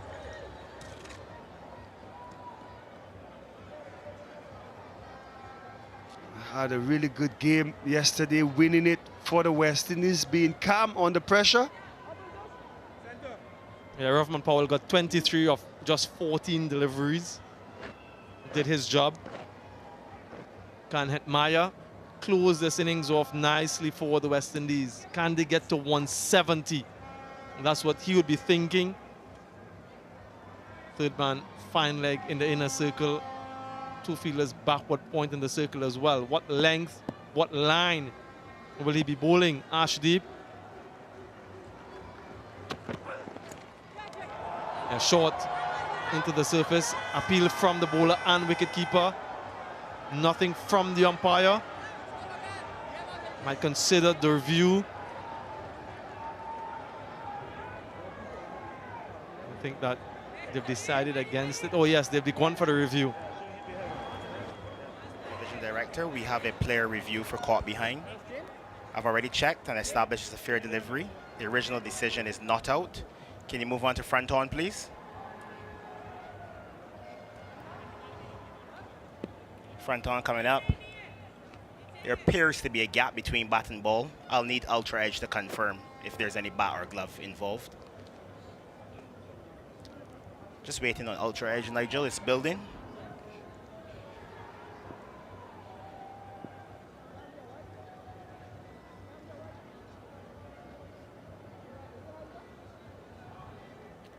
Still waiting on Ultra Edge, Nigel. Ultra Edge coming up. Keep rolling, keep rolling. There's a spike there, but a big gap between bat and ball. There is no bat involved. Clear daylight between bat and ball. I'm ready to go back on field to Nigel. Nigel, I'm going to ask you to stay with your original not out decision. Your on-screen signal now. Well, the not out decision is upheld. Clearly no bat involved. And that would be his one short ball as well. Was a brave delivery given the feel that he had. Third man, fine leg in. What will he go to now? Will he search for that Yorker? Like Darren Sammy has mentioned before, if you miss your Yorker at this venue, you can travel. Into the pitch once again, up in the air, will fall safely. Wants two, goes for two, and be well short. And that will be the end of Shemron Hetmyer, but we'll just await confirmation. Angle, please.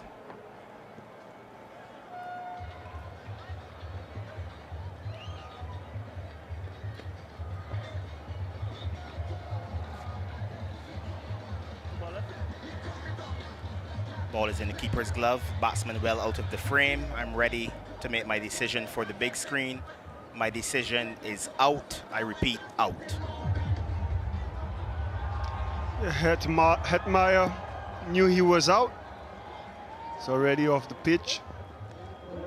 He goes for 20. West Indies 163 for 5.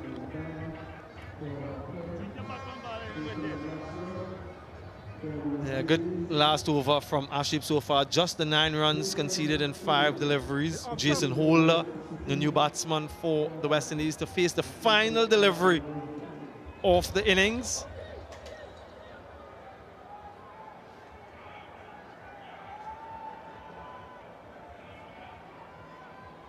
Final delivery coming up.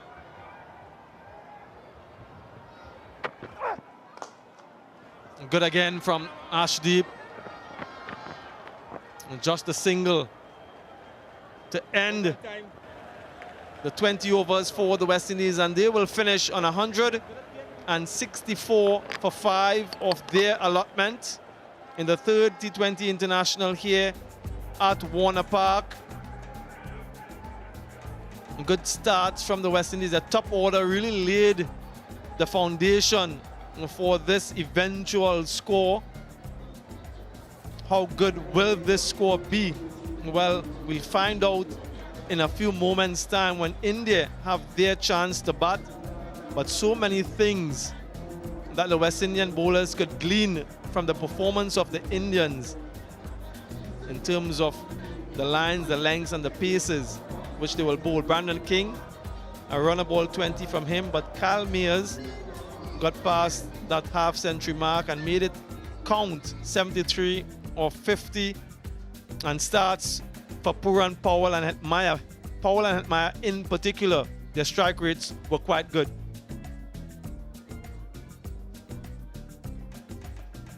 But Huda only had that one over.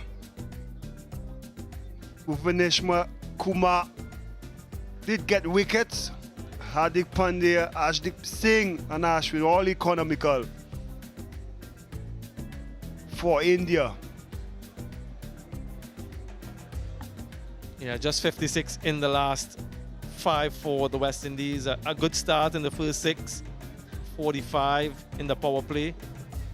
But the middle phase, they were a little bit watchful, Nicholas Pooran in particular.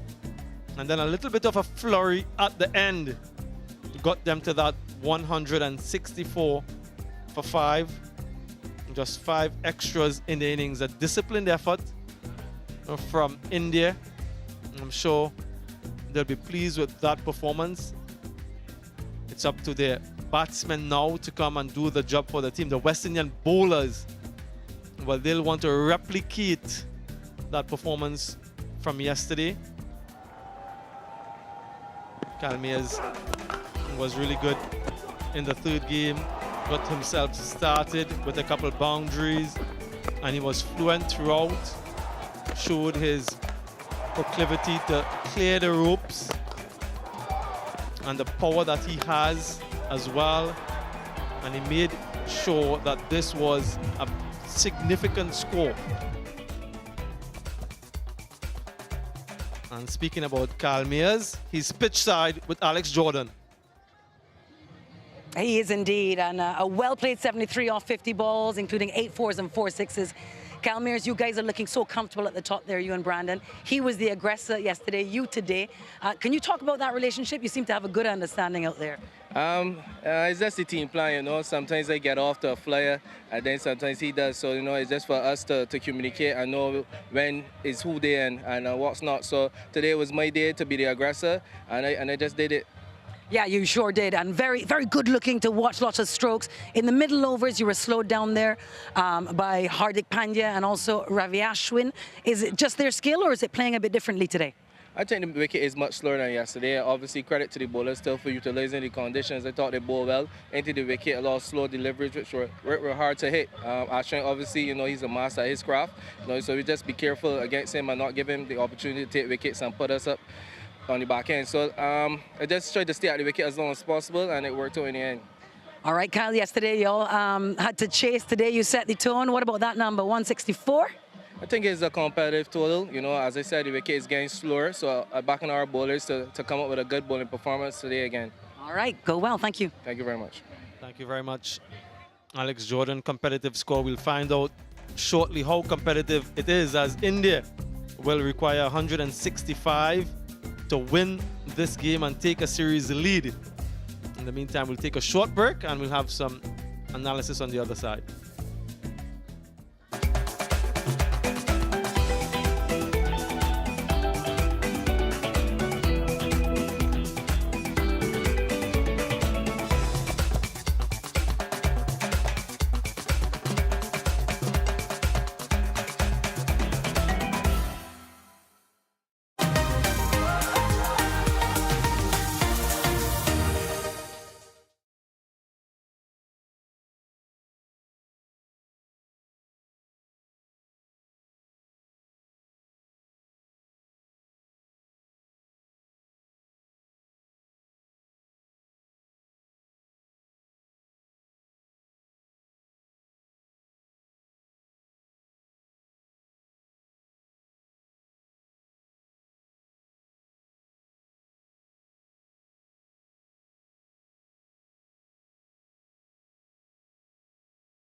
Welcome back to continued coverage of this third T20 International West Indies. Well, they were sent in by Rohit Sharma earlier today, and Brandon King and Kyle Mears got them off to a good start, partnership of 57. Then Nicholas Pooran himself got to start a good partnership there again with Kyle Mears, a partnership of 50. And then Rockman Powell and Shemron Meyer just polished things off at the end to get them to a good total, a total of 164 of their allotment of 20. The bowling for India, well, Hardik Pandya 1 for 19 from 4. Ashdeep once again given the difficult overs, 1 for 33. Ashwin was good in his 4, but Avish Khan very expensive in 3. And overall, good performance from India with the ball. The target for India in this third T20I, 165 to get from 120 at 8.25, and this would represent, if they get there, the highest successful run chase at this venue. It's the second highest score at Warner Park in T20Is, the highest score being 182 that England got in 2019. So with that said, Ron Gavaskar, how straightforward is this going to be? You're not straightforward at all. But if there's a team that could chase this target down, that's India. Look at the firepower that India possesses. If Rohit Sharma gets going, if Surya Kumar Yadav gets going, get them off to a good start, boy, we're in for some entertainment. And I think West Indies know that, and that's why you can see that huddle. They'll be emphasizing on the strategies they have in play.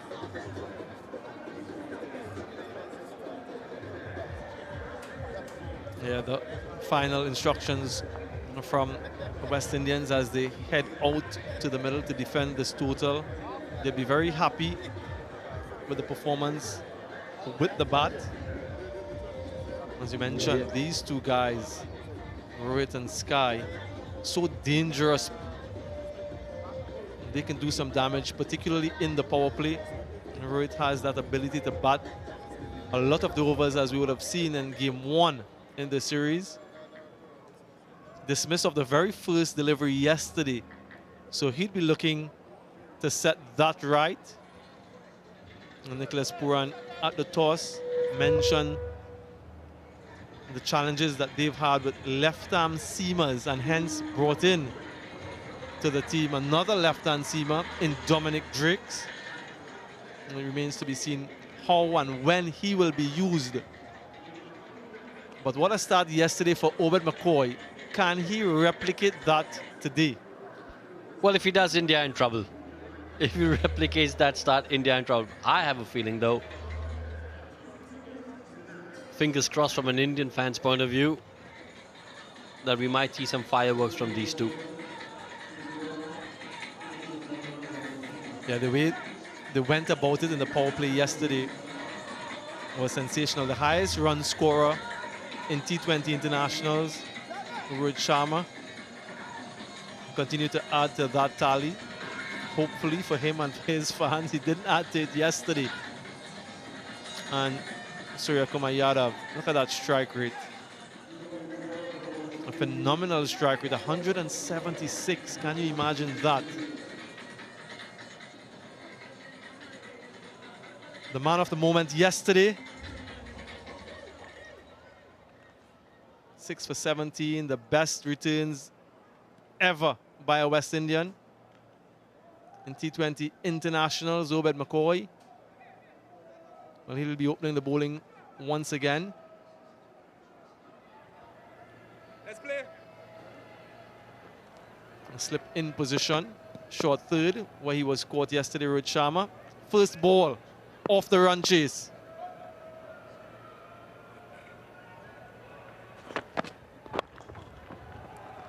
Gets off the mark immediately, Rohit Sharma.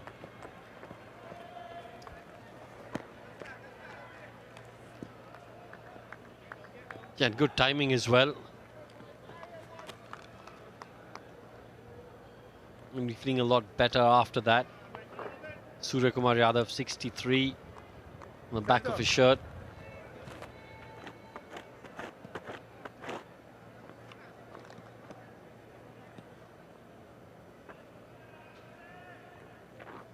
Will be interesting to see how he approaches this chase, because from what we know of Suryakumar Yadav, he's the kind of batter who likes to go hard from ball one.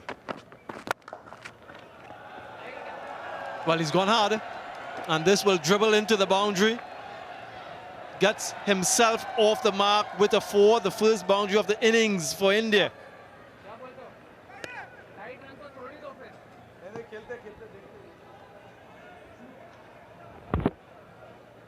Yeah, that was easy peasy for someone of Surya's ability. Right in the slot, all he had to do was find the gap. Good little square drive to get off the mark.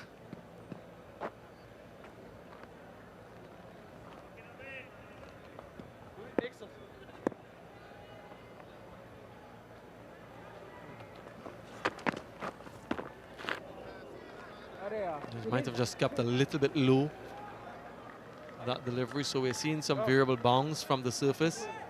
And as you'd expect, it's the same surface from yesterday, so that's 40 overs yesterday because we went into that final over.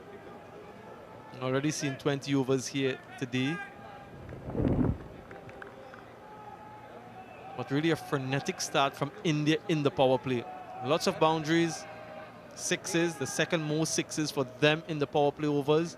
But they've lost wickets, they lost 3 in that phase. And in the early days of T20 cricket, Rohan, if you lost 3 wickets in the power play, more often than not, you're going to lose the game. But they aren't too bothered by that, based on what they've been saying. They want to go hard, they want to play a certain brand. And I honestly think that's the way forward. The brand of T20 cricket that they want to play, I think that's the way forward. And I think we'll see a lot more teams doing the same.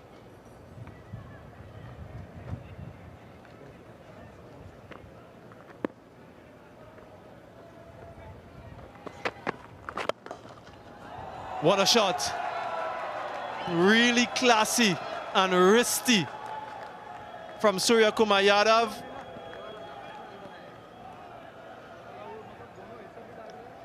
There's no one in world cricket that plays the on-drive better than Suryakumar Yadav. This was a flick of the wrist as he played it on the rise. Such a treat to the eyes.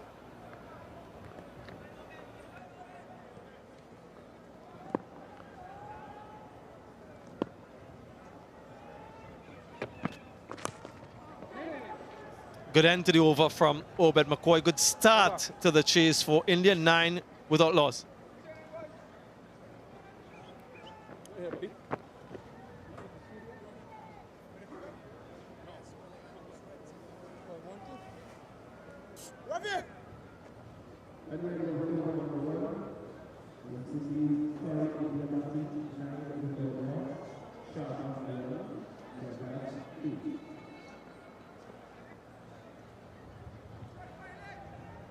Center? Yeah. That's it. Bowler right arm.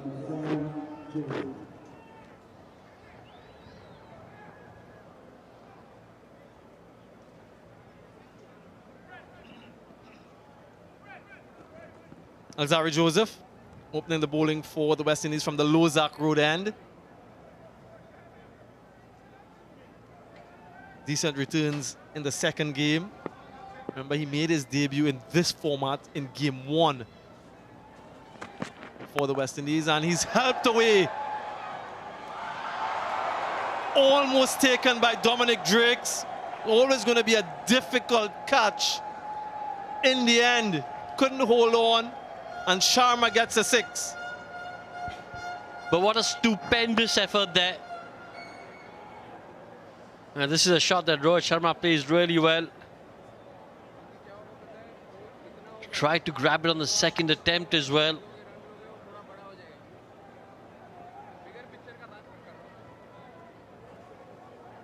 The exciting cricket all round. Super shot by Rohit Sharma. Super effort by Drakes.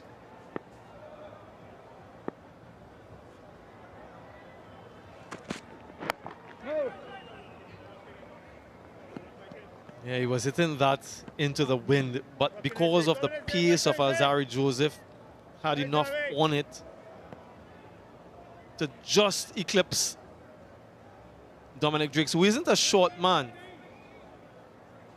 Good effort from him. West Indies would dearly like to get an early wicket, make an early strike in this chase. And that will race away for 4. Inadvertent, not where he wanted it, but he'll take it, Rohit Sharma. Yeah, just the start that India would have wanted in trying to chase this total of 164 down.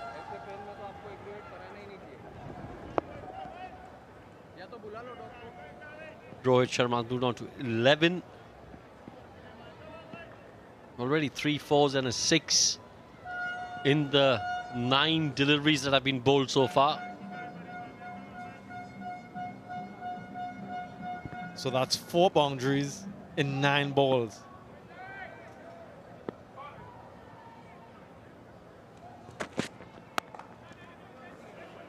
Well, I think India have realized that they've got to try and utilize the power play. They saw West Indies do that, because as the ball gets older, it's going to get tougher. While it's still hard and new, try and score as many runs as you can. Yeah, the physio on. Not entirely sure what's happening with Rohit Sharma. It's been very hot. I can tell you that much. I had a stroll out in the middle a little bit earlier.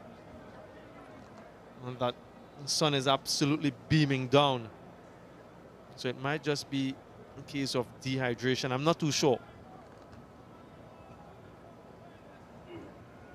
So I'll not speculate. But it seems as though he's leaving the field, Rohit Sharma.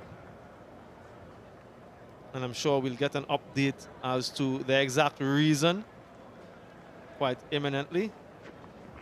This is when he advanced down the track and hit the 4. He's looking for any cues as if to anything onto what happened. Can't get any cues from that.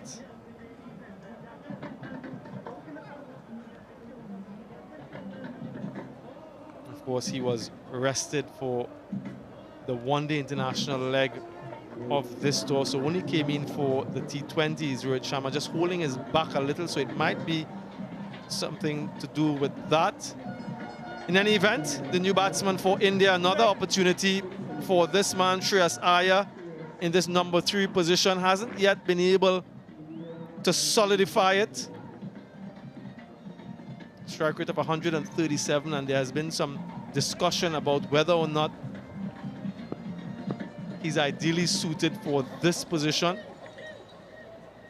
But such an elegant player when he's on the go. Shreyas Iyer, captain the Delhi Capitals, captain the Kolkata Knight Riders. Had some really good performances in the one-day internationals at the Queen's Park Oval. Straight away greeted with a short ball.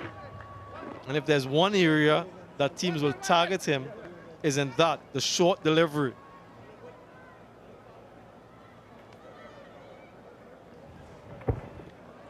I played that quite well. Shreyas Iyer got underneath it. No worries at all, but you're right. You will see a lot of teams targeting him with the short ball. In white ball cricket, though, I don't think that would be too much of a problem.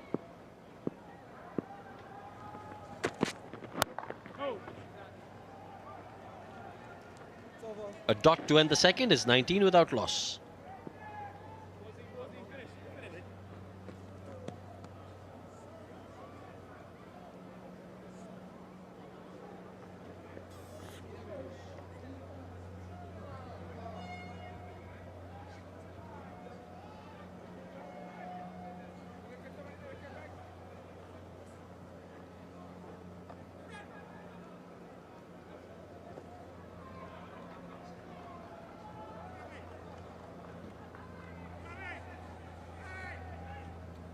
Captain Rohit Sharma retired hurt in that last over. Had a 6 and a 4. 11 ball 5. 5 ball 11 rather.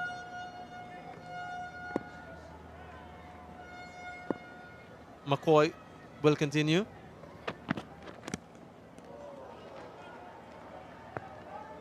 Not called. Would have been very tight. Seen a difference in terms of the lengths from McCoy and Alzarri Joseph.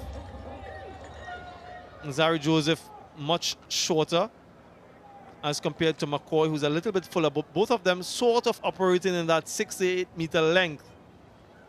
The length that we've discussed as having success in the power play on the surface. Through the gap, threaded through the gap by Surya Kumar Yadav. No chasing that. Yeah, again, just clever cricket, just using the angle of the left armour, dabbing it down. Third man knows there are 2 fielders there, just got to find the gap. Clever cricket, beautiful cricket. Just goes to show you it's not all about power in T20 cricket. There's also precision, timing.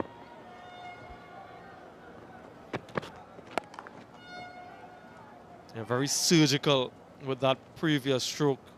Not much of a gap between those 2 fielders, but found it perfectly. Yeah, we saw the 2 varying lengths from McCoy and Alzarri Joseph, so different plans from those 2.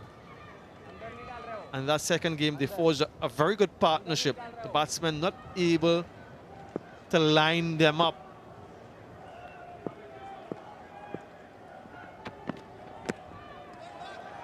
Another good delivery, full and fast from McCoy. And it's only good because it went through to the wicketkeeper. It's also very brave. Third man in the circle. So any bit of bat there, the possibility exists of it flying to the boundary. Well, third man and fine leg in the circle. So, like you said, pretty brave to pitch it up. Shreyas Iyer's strike rate of 121 against left arm pace.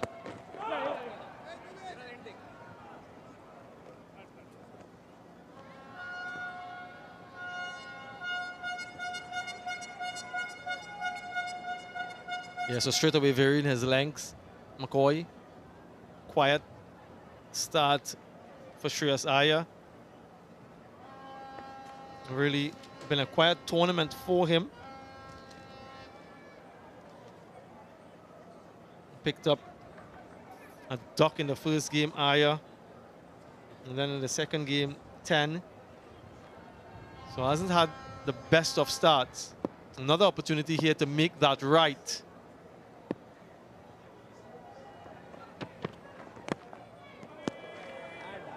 Excellent from McCoy. 3 overs gone, 25 without loss.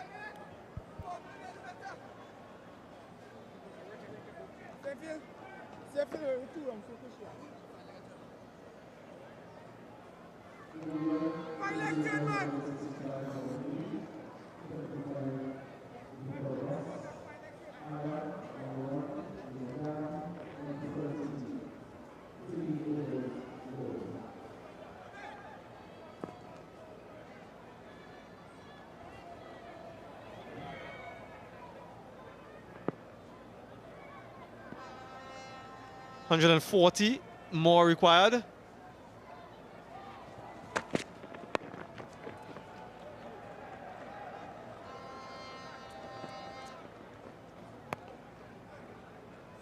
And a much quieter start to the power play for India this time around. Still healthy in terms of the score, 26 in the 4th. But comparatively speaking from what we saw yesterday, it's a little bit slower. 2 fielders in the deep for Alzarri Joseph, deep backward square and fine leg. So you're expecting a straight line to begin with. But that's with And that's skillfully dispatched. Not for the first time we've seen this stroke from Sky. What a talented player.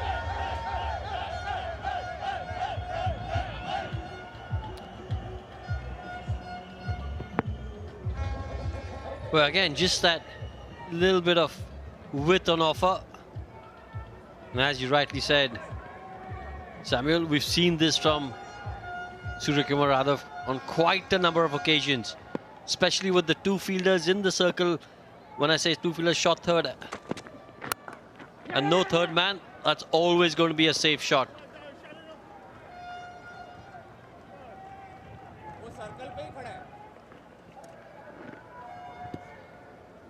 And that's what makes him so difficult to bowl to. Yes, you want to bowl those close, tight lines, but the minute you're marginally off, he can dispatch you. Third man in position for Shreyas Iyer.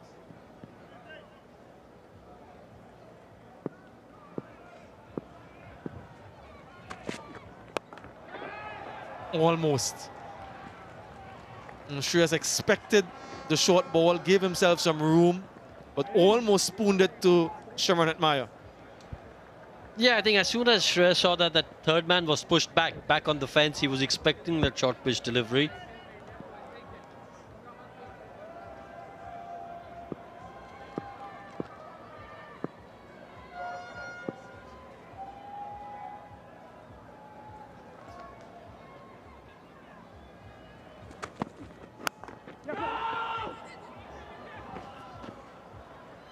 This is good from Alzari.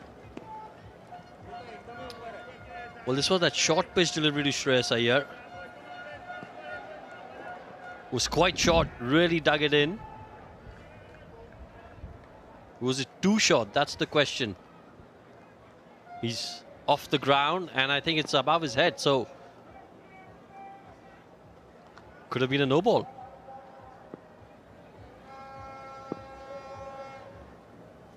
Eagle-eyed Rohan Gavaskar, nothing gets past you.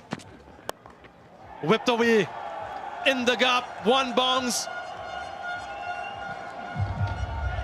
Ends the over with a 4, expensive one, 12 coming from it, 4 gone, 37 without loss.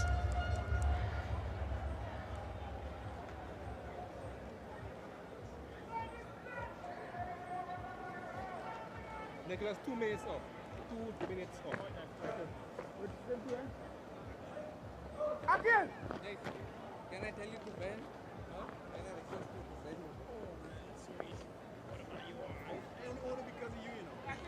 Is anybody else couldn't get down here, man?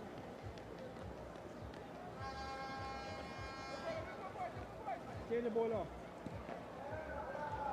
Well, 37 for without loss, beg your pardon. And just a reminder that Rohit Sharma retired hurt. So this partnership is 18 from 14.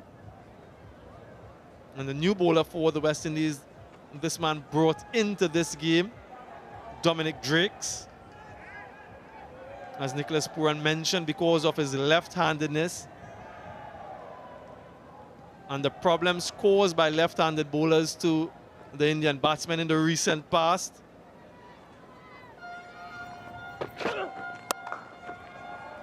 In T20 Internationals, Rohit, we've seen the likes of Bolt and Obed McCoy and Topley and these guys trouble the Indian batsmen, the right-handers in particular, because of that angle. Nicholas Pooran trying to use that to his advantage here.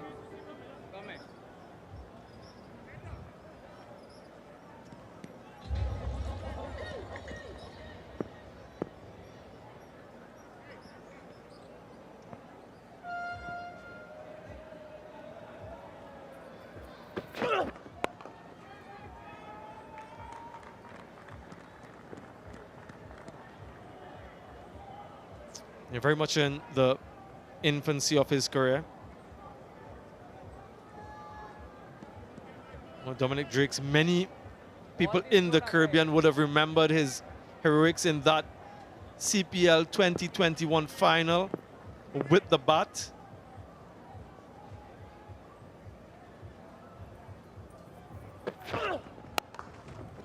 That would have been the last match that he would have played at Warner Park. So he's back on a ground that will have fun memories for him. Player of the match in that final, and took the St. Kitts and Nevis Patriots over the line in a game where for much of it seemed unlikely. And every time we bring that game up, Ron Gavaskar, our colleague Darren Sammy, well, yeah, he's not a happy man at all. He's listening next door, I'm sure. Well, Sammy's not a happy chappy when you bring that up.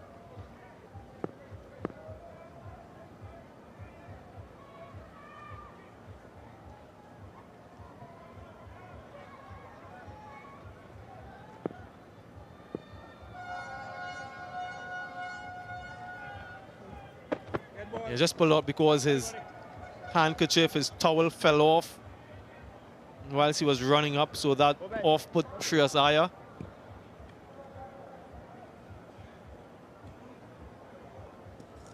Just there, as a batsman, you're looking at the bowler quite intently, and that just throws you off. He did the right thing. Might just have a rule being introduced, Rohan, that if that happens, it might be a no ball. We saw the rule with the bowler. If he dislodges the bail accidentally in his run-up, it's considered a no ball now.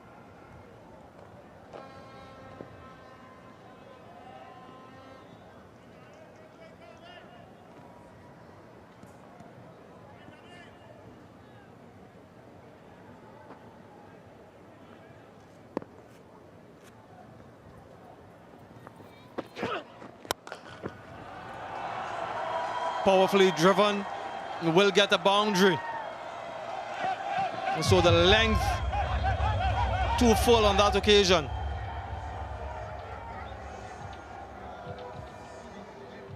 Again, you spoke about the length and you're spot on. Doesn't matter what kind of a pitch you're playing on, a half volley is a half volley, and quality batsmen will punish you. Well, that's exactly what Suryakumar Yadav's done.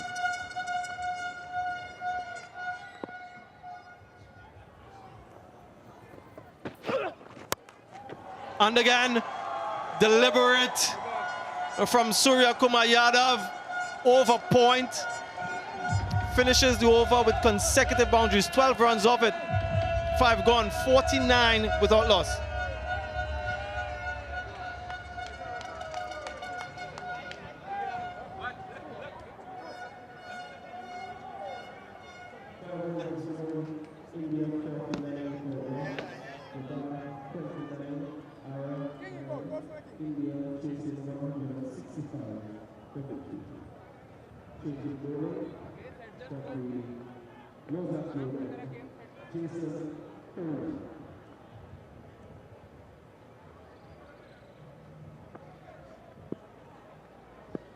High successful run chases here at Warner Park in St. Kitts. Of course, India will need to go past that 147 scored by the West Indies against Afghanistan.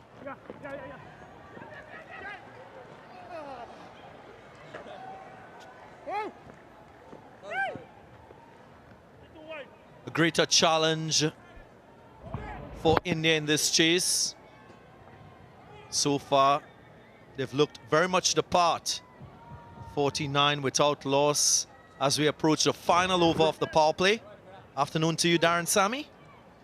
Good afternoon, Darren Ganga. Good afternoon to our viewers.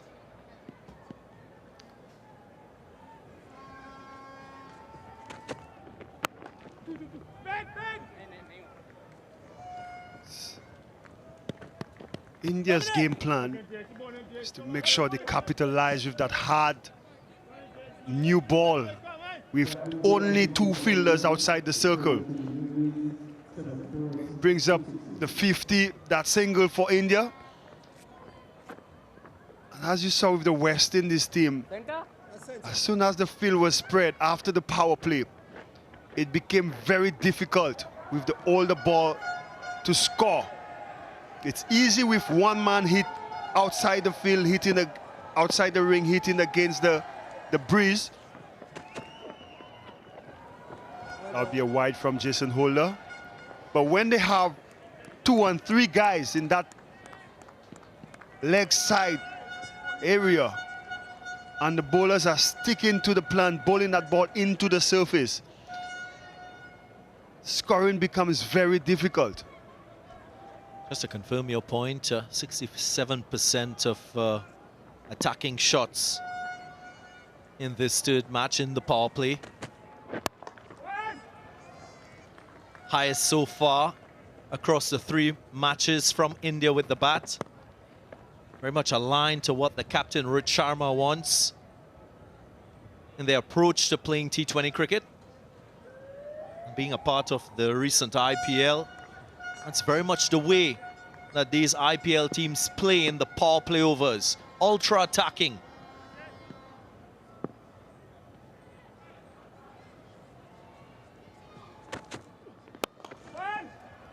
Yeah, Darren, also what that does is if you get that great aggressive start in the power play, when you know after the power play where scoring becomes much more difficult, as you see the president of the West Indies Cricket Board, right off screen, Ricky Skerritt,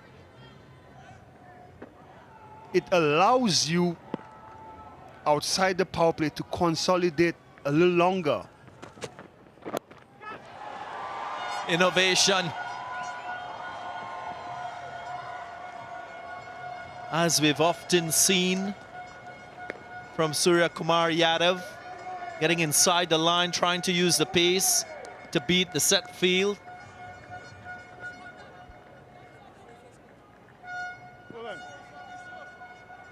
I think probably a brilliant piece of fielding we shall see from Kyle Mayers. Ooh, pretty tight.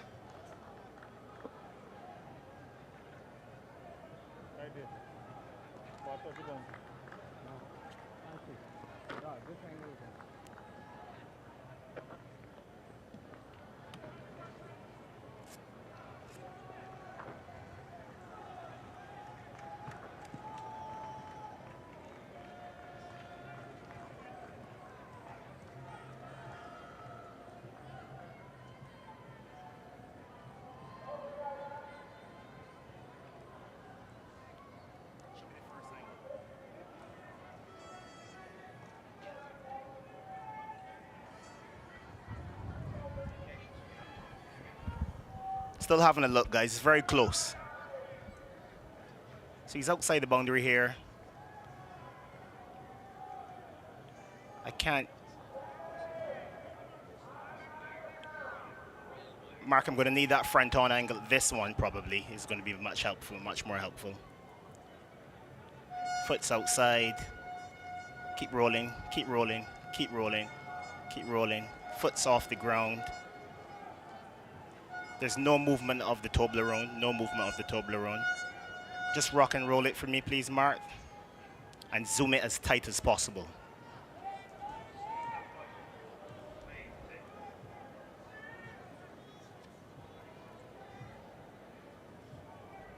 Foot's off the ground here. Ball in contact now. I can't conclusively say that that hand is touching the boundary. Mark, I'm going to go back on field. It's going to be runs, runs, runs, runs. Athletic work from Kyle Mayers, saving a couple runs.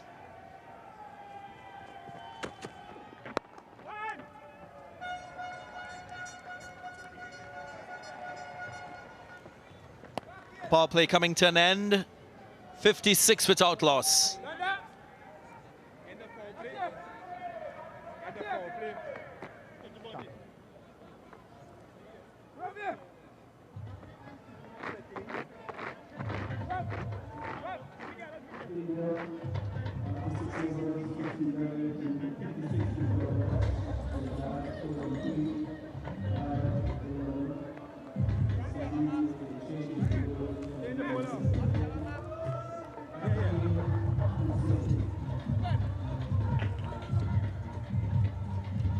India 11 runs ahead at the end of the power play when compared to where the West Indies were. Change the ball up. You're fine. Hussein straight away with the ball.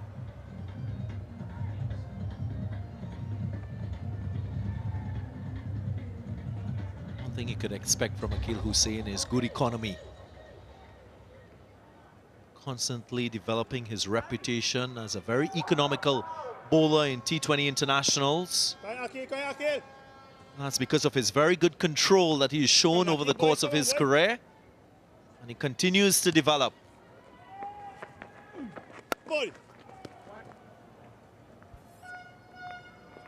Yes, he always brings that control and stability for Nicholas Puran. He's one that he could rely on to be economical. He also gets wickets in between.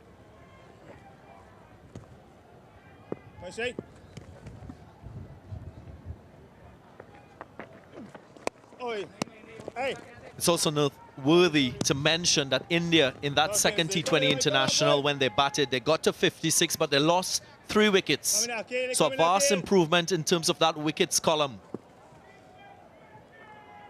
Of course, Rohit Sharma retired hurt.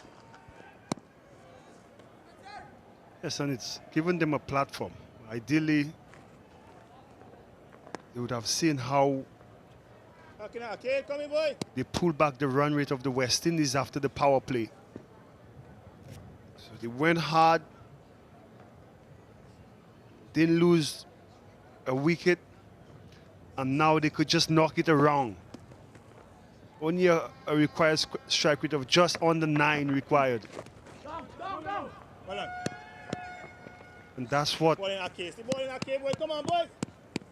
happened. So far, just 2 runs coming from Hussein's first over. Strike rate of just 117 to left-arm spinners, Surya Kumar Yadav. So will he better that? Already a few dots being chalked up by Akeal Hussein.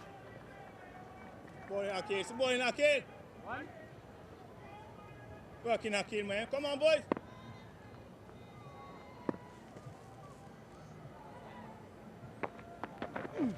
Oh. Hey, Terrific over from Hussein in his first, just 3 runs from it, 59 without loss.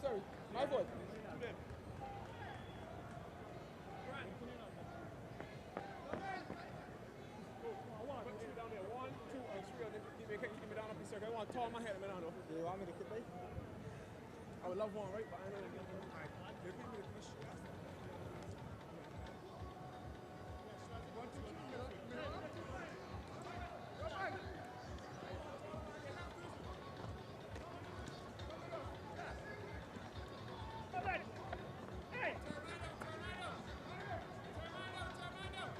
Just over 100 more runs required. Full 10 wickets in hand for India. That required rate just around 8. So at the moment doing well, but it's this middle phase that India hasn't really kicked on, playing at Warner Park. Yesterday in that second T20 International, they scored at under a run a ball in that phase of the innings.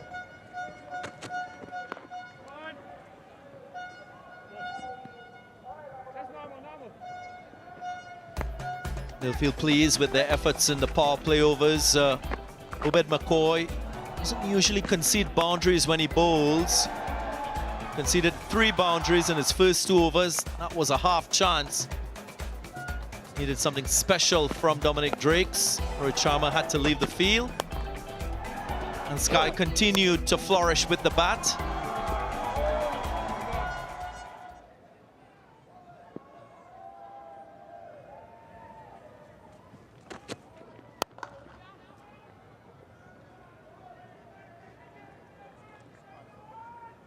This stage right now, this period of the game, that's where if you could look for a runner ball, odd boundaries in between. Could really set the game up for the latter stages. It's very difficult with 5 men outside the circle and the bowlers operating and forcing you to hit the ball against the breeze, as Jason Holder will try to do right now.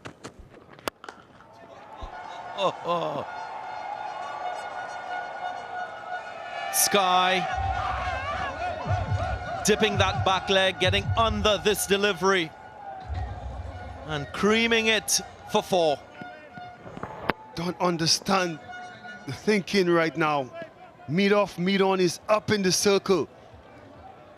It tells you he's supposed to bowl that ball into the wicket, that 8 to 6 meter length.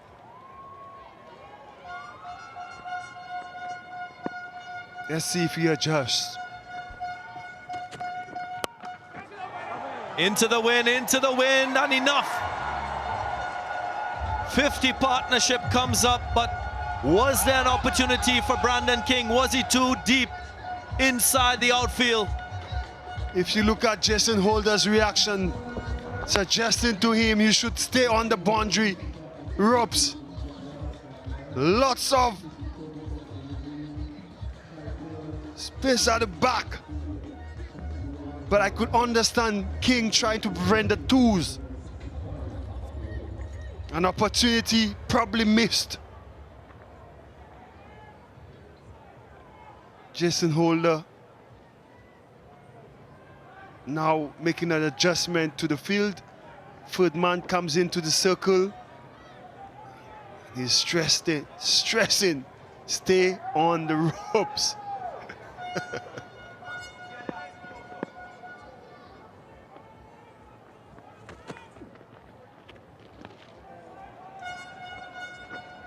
Wide ball. Brandon King really between a rock and a hard place, because as a fielder in the deep, when you're feeling with a batter hitting into the wind, you're thinking about that ball just hanging and giving yourself less distance to travel in to complete a catch. Also with the acreage to the leg side, if he is a little bit in, allows him to prevent a second run.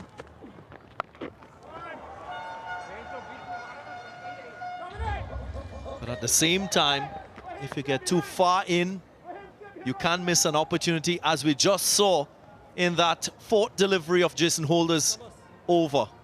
It's just hard to please the bowlers. Yesterday, all the fielders, all the catches taken, the fielders were in from the boundary ropes. Sky just timed this one really well. Sure, if this ball is knocked into the infield and they run 2, he will tell him, come in.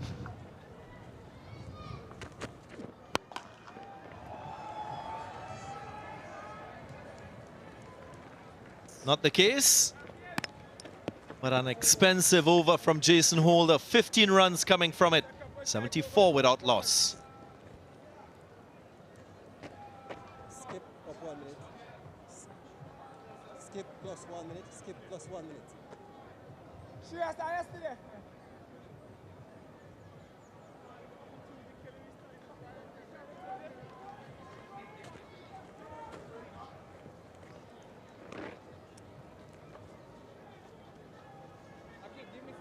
Come here, Akil.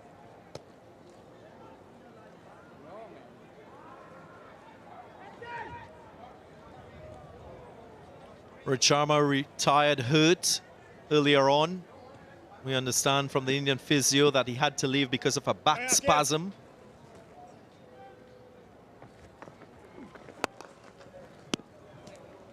We'll hope that the Indian captain will be okay.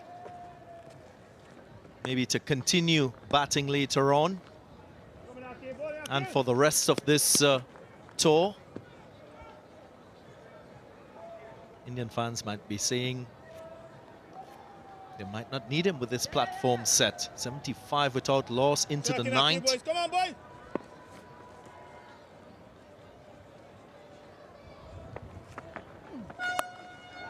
Swept well. Just had to get the elevation. Surya Kumar Yadav, he is understanding the conditions here at Warner Park. Brings up his 50. Just off 26 balls. His 5th T20I 50. To complement that with 100 against England. West Indies, total opposite of yesterday. This is where they put their stronghold on India. This passage of play. So far, it's not been the case. 15 runs from Jason Holder's previous over. It's already 7 from 2 deliveries from Akil Hussain.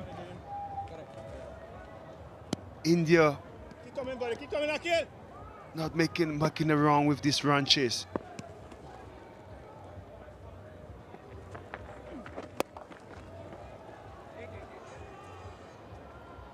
Well, he's flattered to deceive on tour before this inning, Surya Kumar Yadav. This is his first half century on tour. Played in the ODIs, didn't get to that landmark.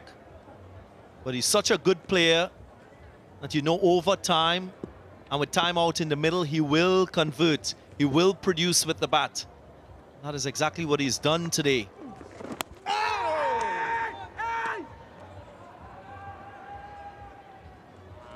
Not convinced, the umpire.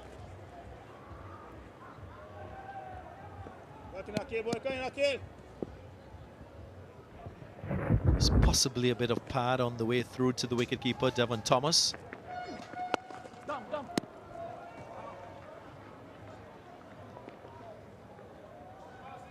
It seems not quite sure how to dictate what's happening out there. Is it not so good bowling from the West Indies, or has the wicket gotten better?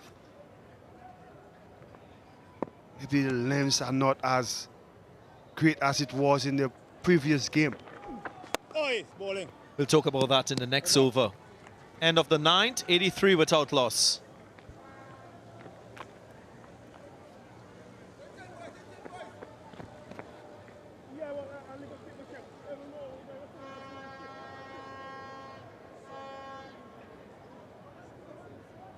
India, 83 before rest, Yadav 54, Ira 60. Narrow was great, India chasing 165 for victory.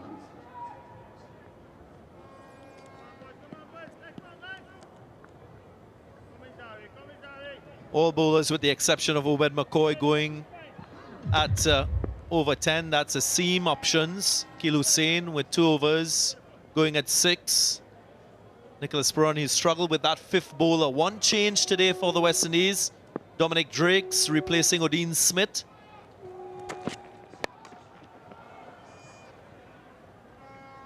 Just to continue that conversation you started about West Indian bowlers, they haven't been able to contain this man.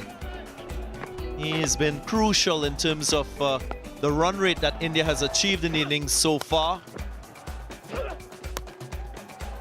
Conventional strokes, and he's not afraid to innovate as well with his ramps and scoops. And he has the awareness as to where the gaps are. So an informed batsman placing more pressure on the West Indian bowlers as a collective.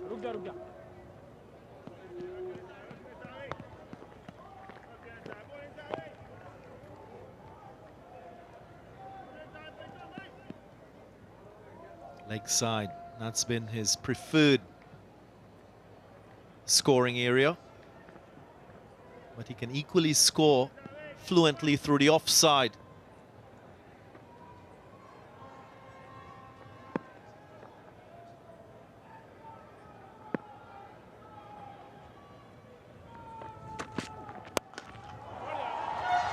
Dear, oh dear, my goodness, what a shot. That was on the up, and he held his pose as well. My goodness. Hoffman Powell played a shot and I was left speechless. Look at that. What did Alzari Joseph do wrong here, Ganga? Back of a length, hitting the deck hard. My goodness. It's the nature of the modern game. Good deliveries are punished. The other thing that shot highlights is how good this pitch still is for batting. Yeah, I ask you the question, because the way India is chasing down that target, West Indies struggled after the power play once the ball got a touch older. Now you're seeing India accelerating after the power play. Is that an indication that Rohit Sharma made the right decision at the toss? I think it's an indication that the West Indian bowlers, they've not followed what we saw from Bhuvaneshwar Kumar. His approach to bowling at Warner Park today, to me, is a perfect template for fast bowlers. 2 for 35 from 4, especially when Kyle Mayers was on the attack. That's a brilliant effort.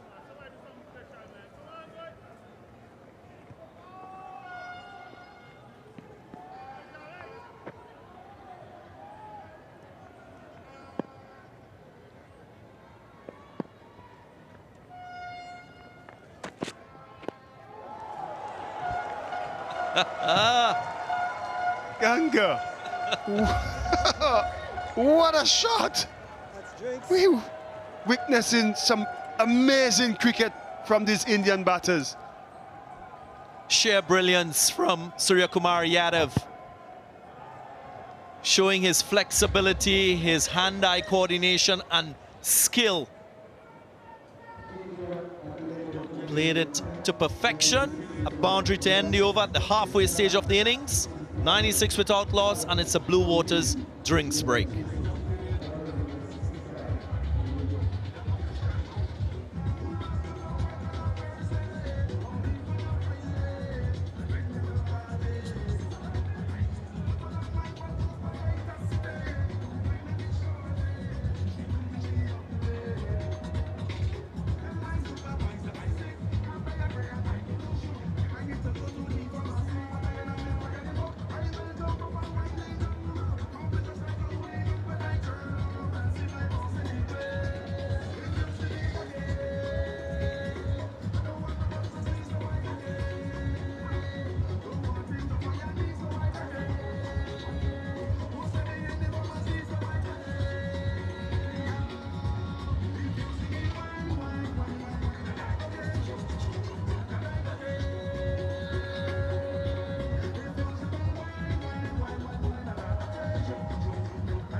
West Indies in a huddle out in the middle. But we're here in St. Kitts, the Federation of St. Kitts and Nevis. Really a remarkable place to visit if you're a tourist, if you're from outside these parts. So many things to do, so many sights to see, activities, water activities, inland activities as well, historical forts, wonderful resorts, lots of flora and fauna. So if you have that opportunity, do make your way to St. Kitts and Nevis. West Indies, well, they got to 164 for 5 in their 20. India at the halfway stage of their allotment, 96 without loss, and this partnership with 77 of 52. A reminder, Rohit Sharma, the captain, retired hurt on 11 from just 5 deliveries, and it means that India needs 69 from 60 balls with all 10 wickets in hand. Dominic Drake's an expensive first over from him. Reintroduced into the attack. Has a third man in the circle. Couple boundary riders on the offside and 3 on the on.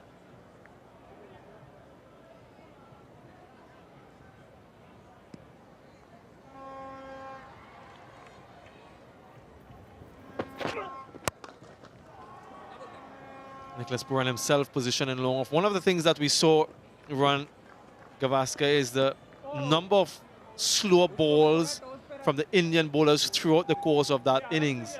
When the West Indian batsmen were well set and they were looking to score, they were fed a heavy diet of slow balls into the pitch. We haven't seen much of that from the West Indians. Pace on. Yeah, I think they missed a trick there, the West Indians, because we saw Hardik Pandya do that quite a bit and he was very economical. And it's something that you'd want to exploit on this surface, on this pitch.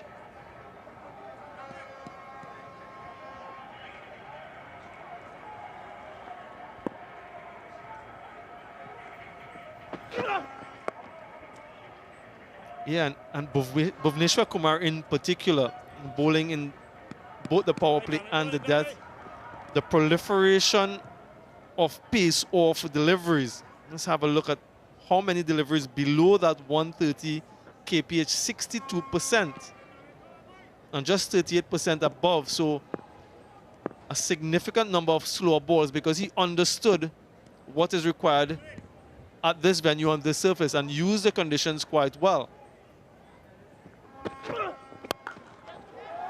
Tugged through the one side powerfully and gets himself a boundary. Well, he just in fabulous touch, getting his touch back. Shreyas Iyer. Surya Kumar Yadav on the other hand, at the non-strikers end, 66 of 30, strike rate of 200. They're making this look easy.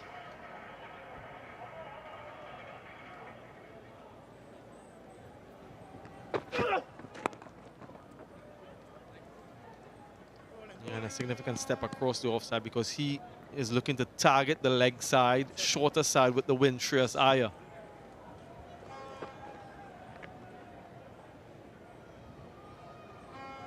Surya Kumar Yadav, we've seen some incredulous strokes from him. That one in the previous over of Alzari Joseph, almost Matrix-like, to get under that ball.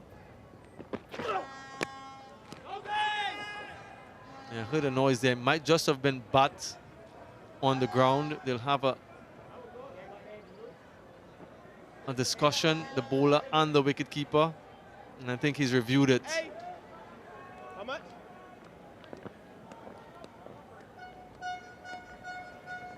Third umpire, the television director, we have a player review for caught behind. The original decision is not out. I've already checked and established it's a fair delivery. Can you move on to front on, please? Front on coming up. The bat definitely hits the ground. The ball is very close to the bat as well. I'll need ultra edge to confirm if there's an edge. Ultra edge coming up, Nigel. Despite bat hitting the ground, gap between bat and ball. Keep rolling, gap between bat and ball. I'm satisfied there is no bat involved. I'm ready to go back on field to Nigel. Nigel, I'm going to ask you to stay with your original not out decision. You're on screen. Signal now. Decision upheld, not out. Bat clearly making contact with the ground, nowhere close to the ball. But West Indies desperate for a wicket. Really need to get one to get themselves back into this contest. India in command and control. Down the ground, just one bounce. Jason Holder, the man position there, went to him quite quickly. 11 overs gone, 104 without loss.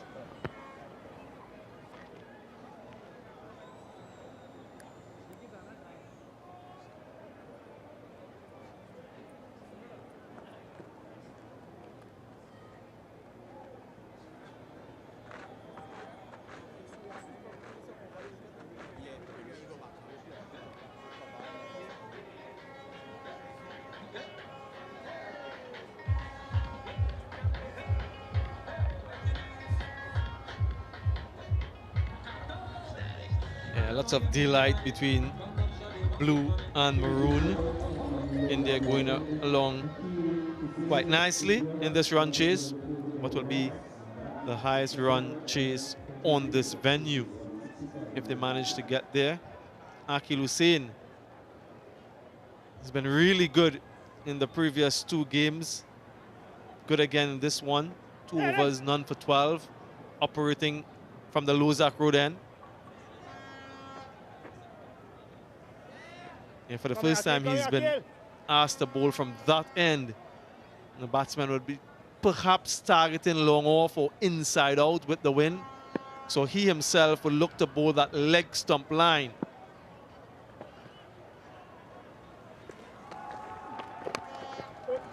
Yeah, straight away targeting straight down the ground. And Surya Kumar Yadav. Well, he's batting on 67 of 36. He's not going to hang around. He's in the zone. He feels he's in the zone. He feels he can hit every ball.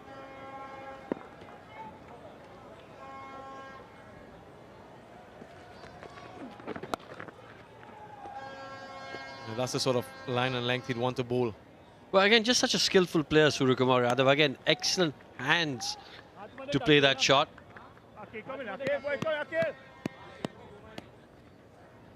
That's the beauty of his batting. He's got such skillful hands.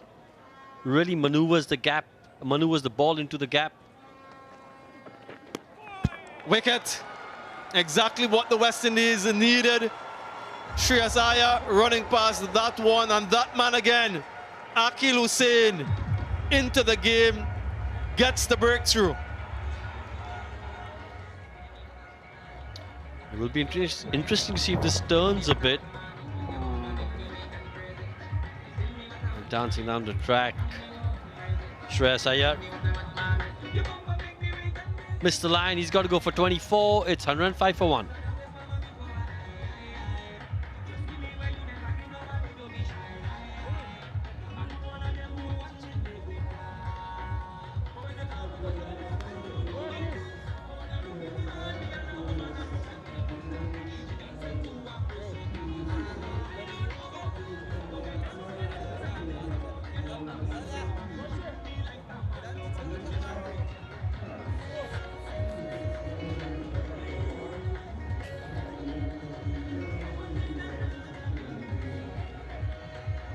Rishabh Pant, new batsman for India.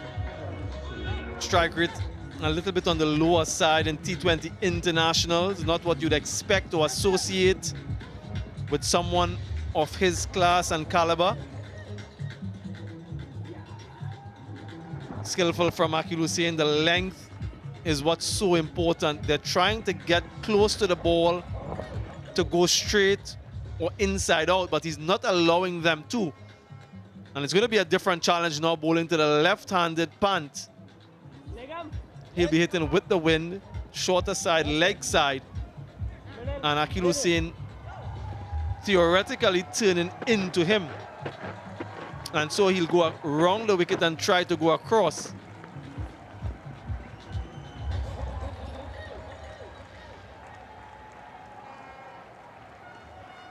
Just giving himself and his team a chance in this defense, Akil Hussain.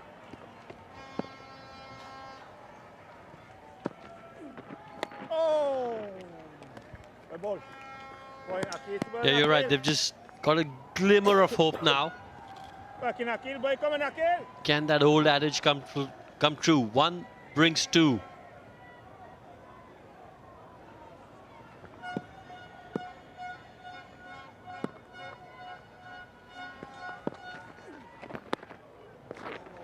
A little bit too wide, but you can see what he's trying to do. Akil Hussain, he's trying to keep the ball away from Rishabh Pant and try to angle it across him. Anything that's close, he runs the risk of it being dispatched.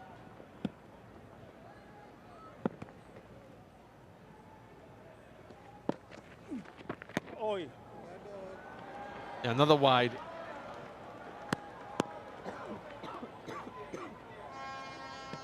So conscious of the power that this man possesses. It's a tight call.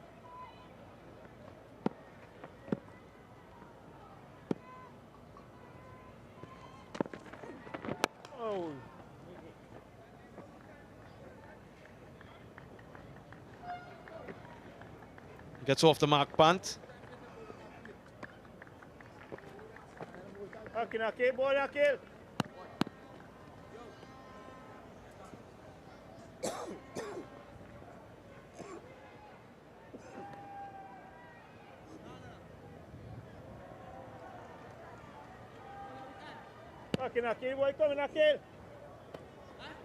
You're just making sure he's got his fielders in the right position, and that's good. It's a small ground. You want to cover the angles.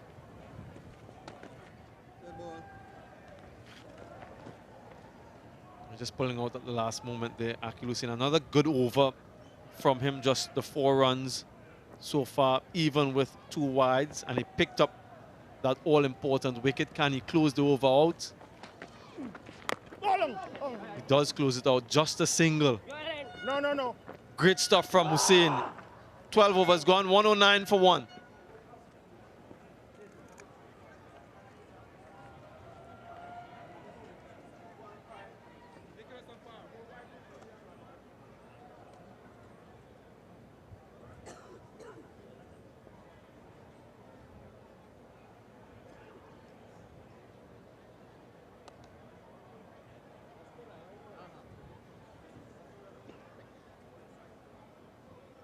Change the ball up. Have fun.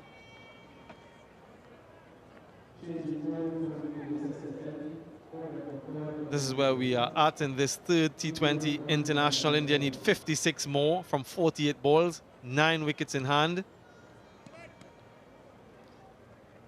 Nicholas Pooran has turned to his wicket-taking option, Obed McCoy.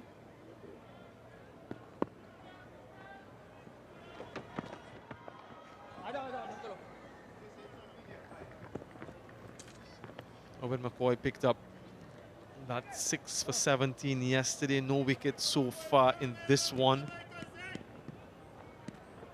Bowlers used so far by Nicholas Pooran. Not being able to penetrate this Indian batting lineup. That's leg. Middle. Yes. Thank you. And India cruising. Required rate just 7 runs and over.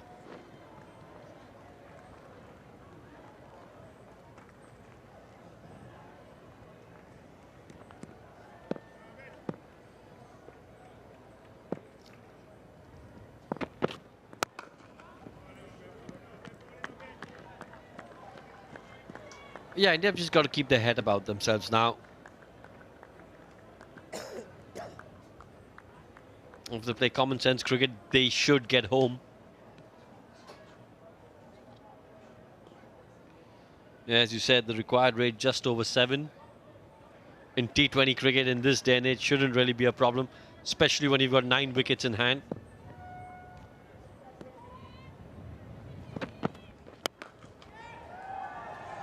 In the gap, not enough connection to get the boundary. Will get a couple. Just a reminder as well that this series is locked at 1 apiece. And this is game 3.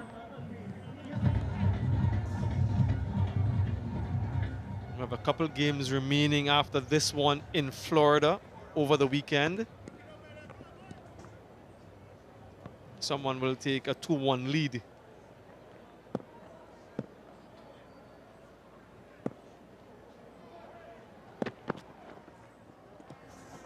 Yeah, too wide. We'll have to reload that one. Obed McCoy.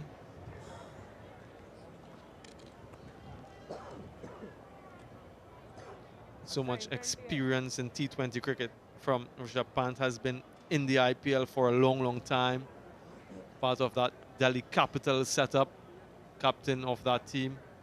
Working with Ricky Ponting and absorbing all of that knowledge and experience from a great player.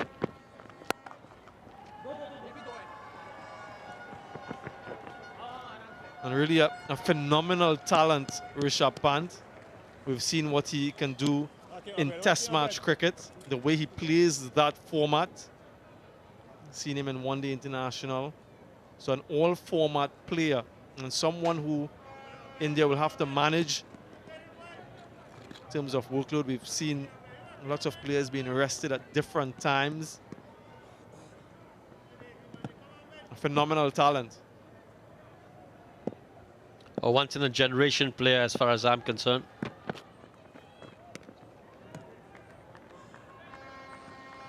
I have a look at his test record. I mean, I think he's an all-format player. His test record is phenomenal. He's got 5 or 6 test hundreds. He's been dismissed 5 or 6 times in the 90s. Now, if he had converted those 90s into 100s, he'd have about 10 test hundreds in about 30-odd test matches. That is just outstanding. Have a look at that, 500s, and I think he's been dismissed about 5 times in the 90s in 31 test matches. So 10 hundreds in 31 test matches, outstanding.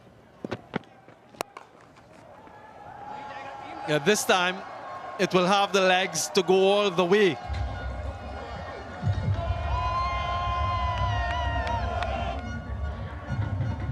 "13 overs gone, 119 for 1.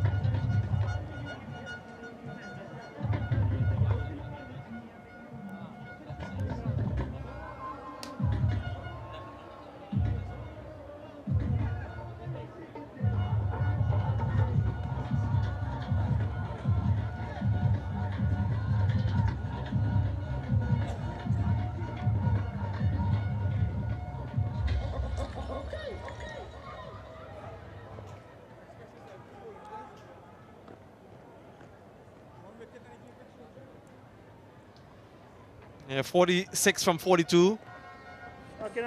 Run rate required under 7 runs and over now. Last ball off the previous over. Very competently dealt with. And Akhil Hussain will bowl his final over. Hey.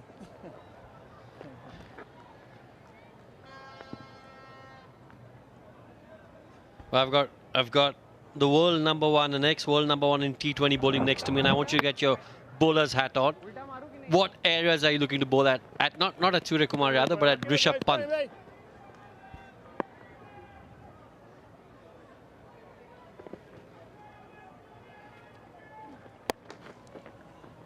Yeah, well, I think in the previous over, when he just came in, I would have been trying to get him out. That's the only way we can get back into this game if I was out there playing.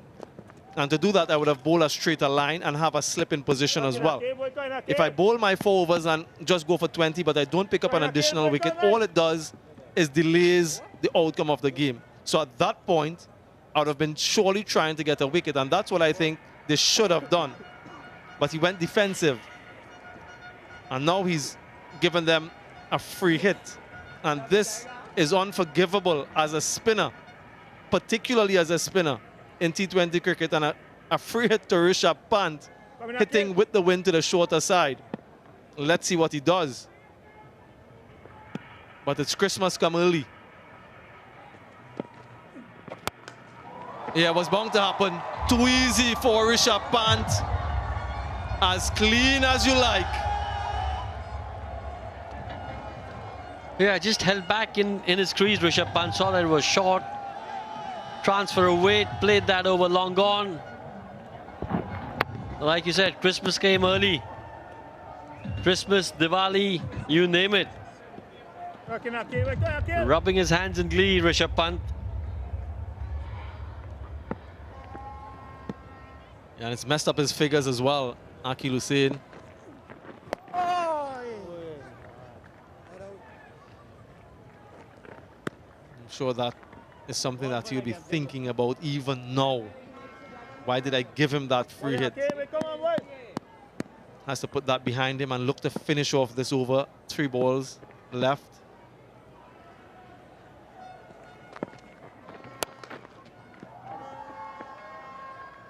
Yeah, so just to finish that point, I would have been more in an attack mode to try to get another wicket quickly to get back into the game. This over, I would have been a little bit more defensive because he's faced a few more deliveries. They still have to search for wicket, the West Indians.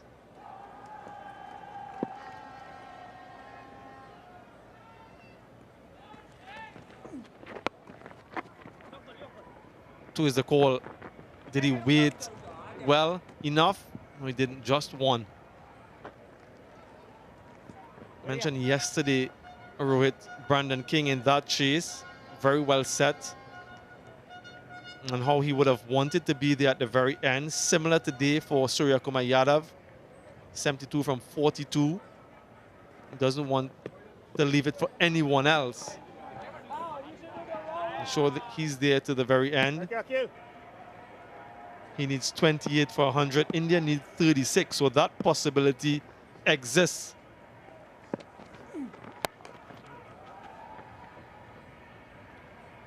Just a single to end. And to end his spell, Akil Hussain, another good one from him. 1 for 28 from 4, 130 for 1.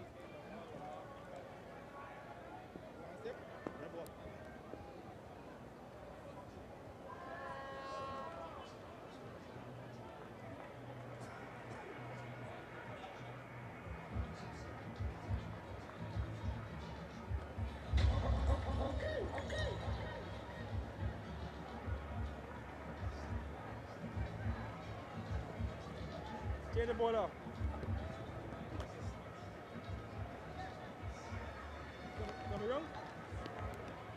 1 for 28, Akil Hussain, the only successful bowler for the West Indies.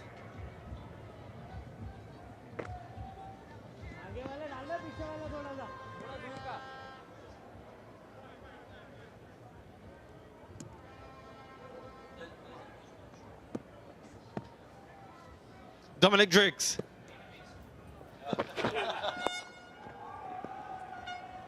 Yeah, they're just walking this now. Rohan, 35, 34 from 35 balls. Too easy. Yeah, they've just got to use their cricket smarts now. Do nothing silly. Less than run a ball. 2 fabulous players out there. Surya Kumar Yadav batting on 72.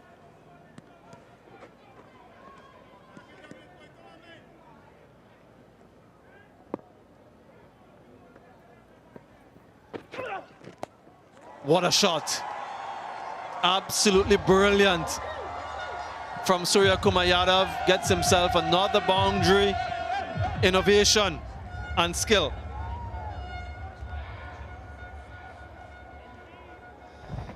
We're 76 now, Surya Kumar Yadav. 24 away from 100. India need 30.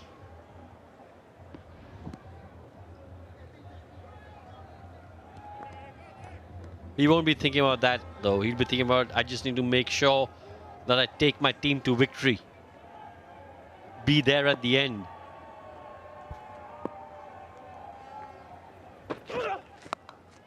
But this could be the end of him. It is the end of Surya Kumar Yadav. Disappointment from him. A wicket for Dominic Driggs. Yeah, he'll be disappointed because while it's a shot that he plays quite well, the situation didn't demand the shot.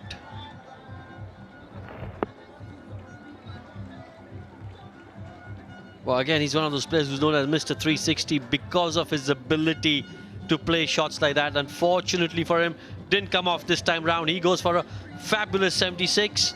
India 135 for 2.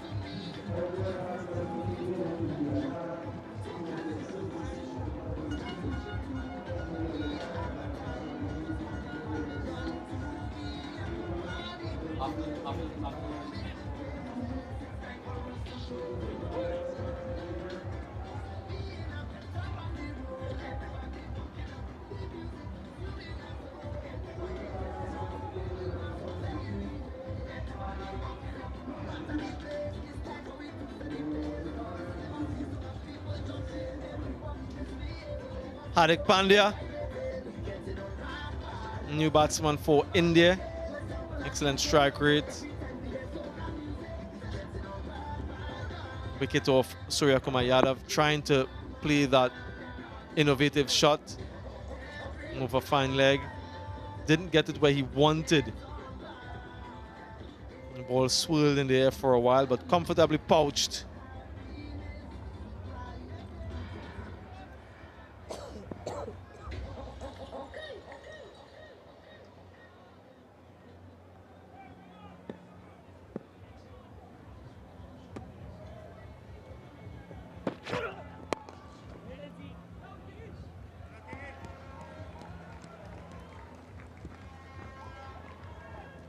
Dominic Drakes came into this game for the West Indies to add another option, left-hand option.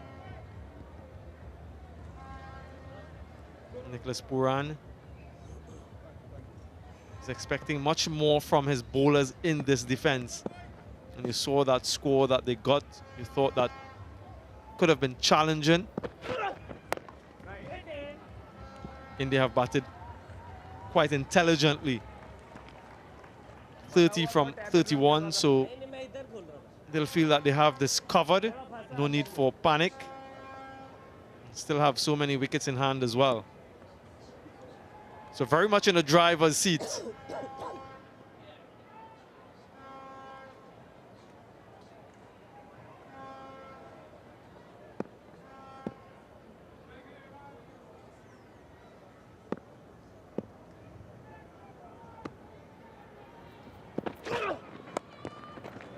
Extra bounce from Drakes. Single the result. 15 overs gone. India 136 for 2.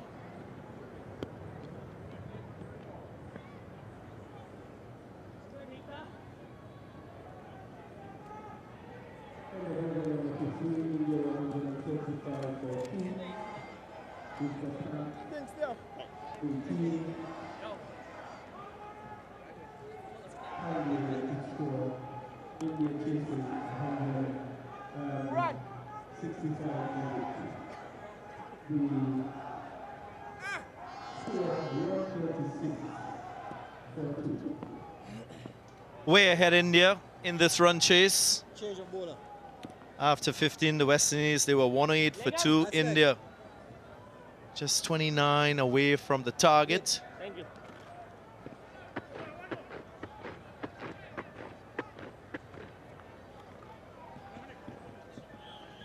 West Indies have struggled to create opportunities for wickets. Azari Joseph on the expensive side. Over 12 runs per over being conceded in his 3 overs so far. Afternoon, Darren Sammy.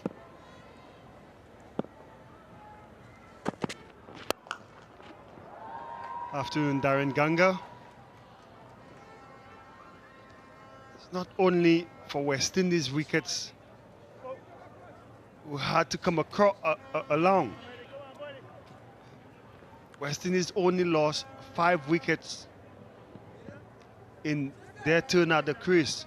So yes, today I think there's been a more conservative effort on this pitch, knowing that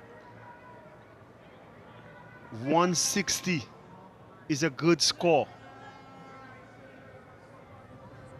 And I don't think West Indies backed up the bowling performance with the line and lengths they bowled yesterday, today. A run rate just over 9 at the moment, India. And what the very good teams do, they're able to adapt and adjust the conditions quite quickly. I did mention when I was on air with Rohan Gavaskar that in recent times we've seen this India side bat properly first time up even in alien conditions. That to me is an indication of the depth of their batting, the experience and the skill to assess as they play.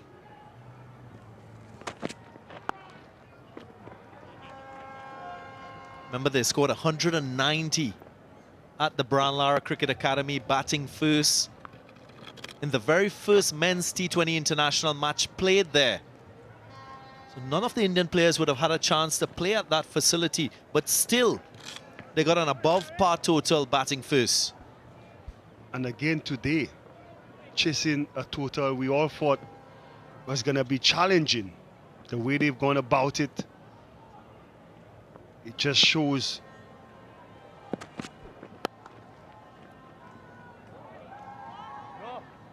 how they could adapt to different conditions.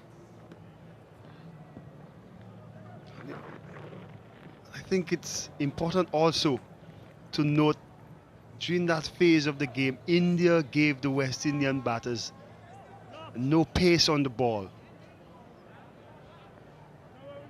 Ashdeep, Pandya, Bhuvi, they all changed and mixed the length very well. Whereas you see West Indies, they're putting pace on the ball.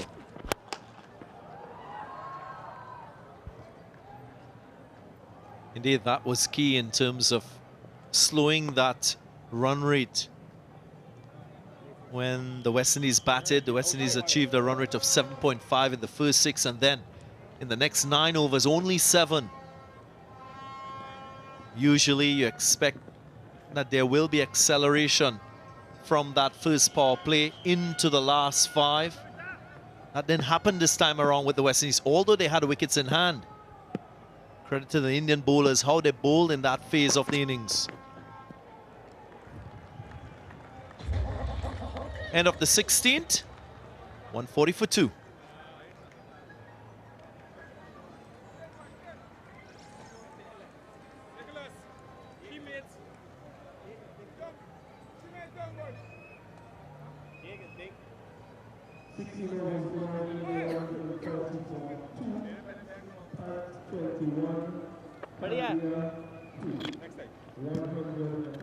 Center.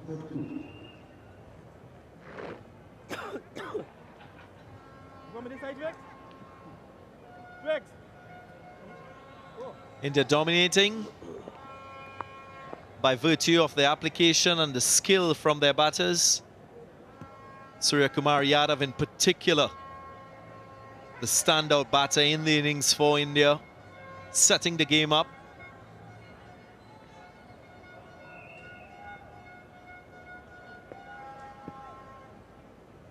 Dominic Drakes into his final over.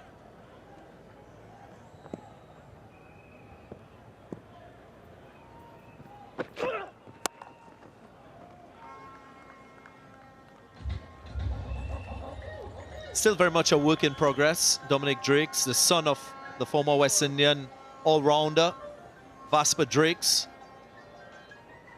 had a chance to play for the West Indies in the recent series against Bangladesh. Did also play in the Vitality Blast for Yorkshire. So still learning his trade across the globe.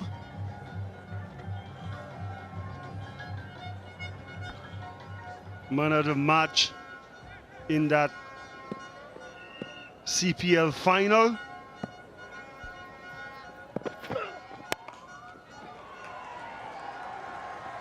Gap finding with ease from Rishabh Pant. Just sinks low to get under the ball and picks his spot onside. Nicholas Puran trying to bring fielders inside the circle. Pant eyeing that vacant deep mid-wicket. And with the length on offer, didn't try to hit that one for 6.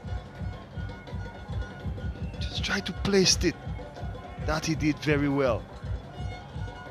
That prompts the change in the field.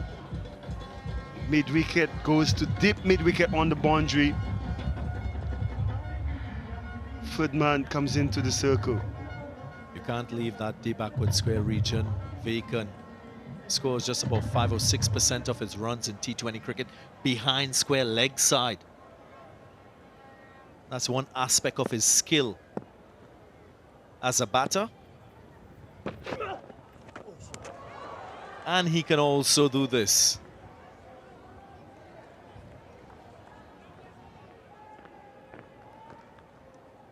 So unconventional in his approach to batting, and he's been very effective, Rishabh Pant.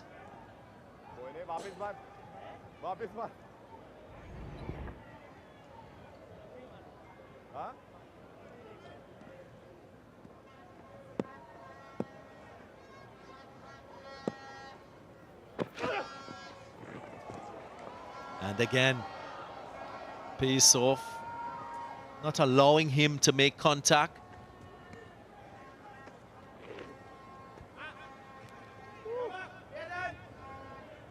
And that's what I would have loved to see.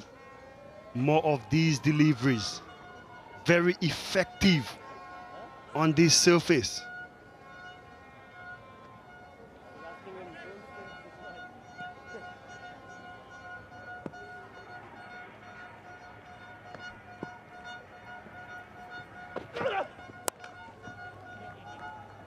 I just want to clarify for our viewers that it's not only a slower delivery, it's a delivery where the bowler, as in the case a couple deliveries ago, Dominic Drake's rolling his fingers across the seam, so it allows for a bit of grip from the surface. It's not only pace off the ball, so the ball changes direction, and that's an added challenge for you as a batsman, especially if you're thinking about playing that big shot. Hence the reason why that sort of delivery is so effective in white ball cricket. There again, no pace for Rishabh Pant to work with, and he goes behind square leg side for a single. 148 for 2.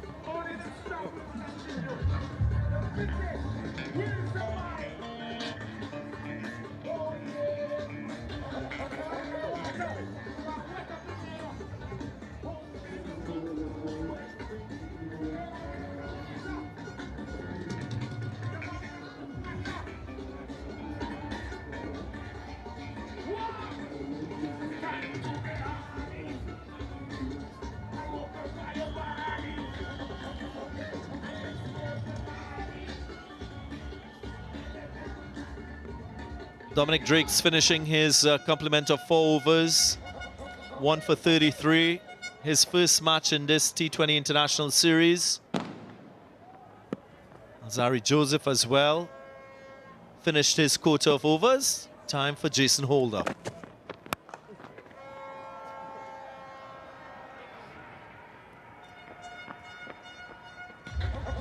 Do you think he want to activate that leg side, hitting with the breeze, Darren? Such an entertainer, Rishabh Pant. Has a very natural approach towards playing the game. Is as expressive as ever. They say dancing is an expression of self. Well, for him, cricket is an expression of self.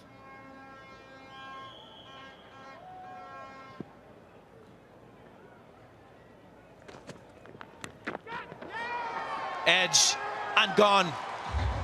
That slower delivery, a little bit of grip off the surface, and it does the trick for the West Indies. Little too late. Definitely a much more of these deliveries needed. You saw Hardik Pandya himself did it when he was bowling. Don't think West Indies have assessed that pitch so well. Pandya goes for 4, 149 for 3.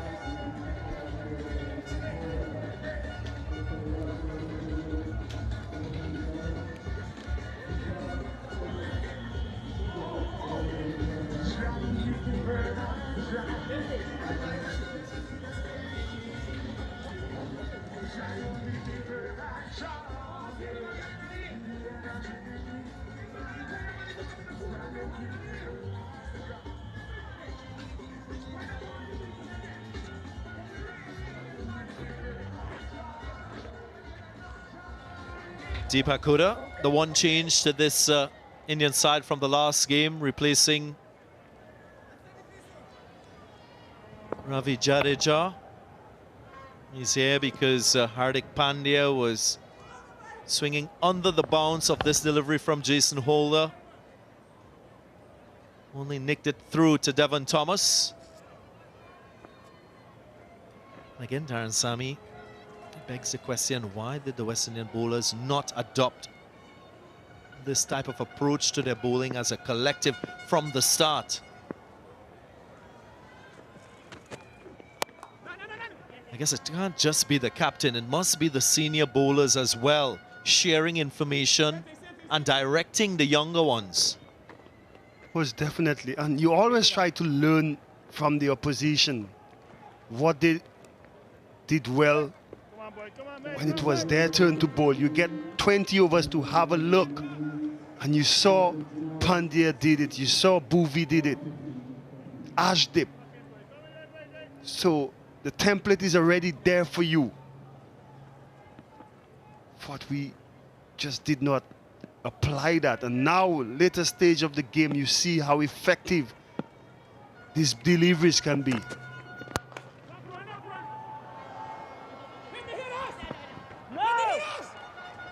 Just a single. Brilliant effort at cover.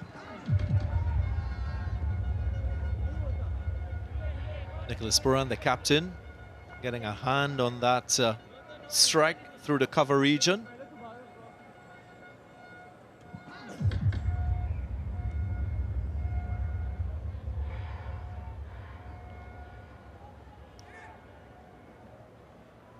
Just a runner ball needed for India.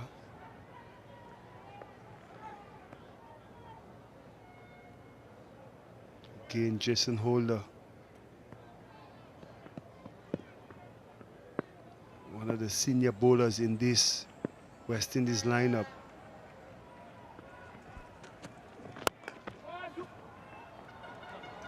In the gap, a bit of a chase for Shimron Hetmyer that turns into a jog. That's how well he struck it, Huda.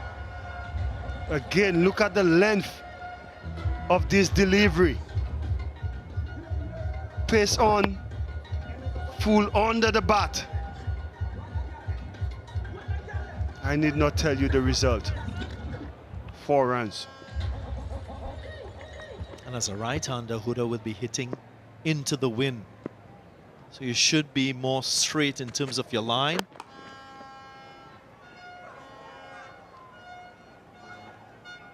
Just too inconsistent as a collective group, the West Indies.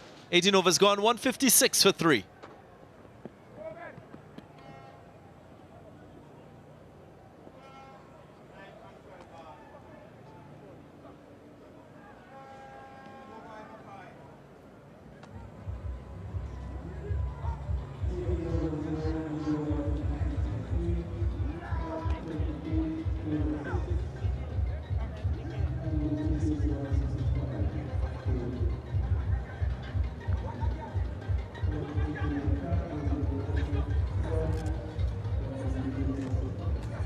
Nine more runs required from 12 deliveries.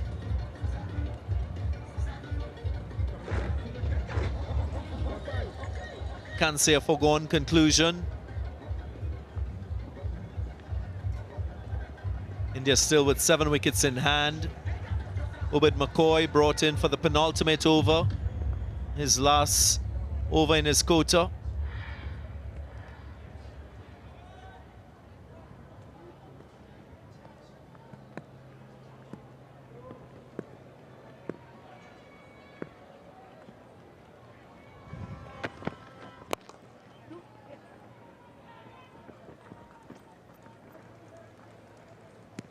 So quite a few learnings for the West Indies in this game.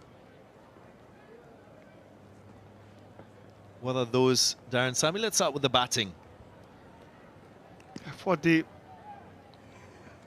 got themselves in a really good position, but India managed to put a chokehold on them after 6 overs being bowled. They didn't lose wickets during that period, many wickets. I thought that platform they had, they could have gotten to a score of 170.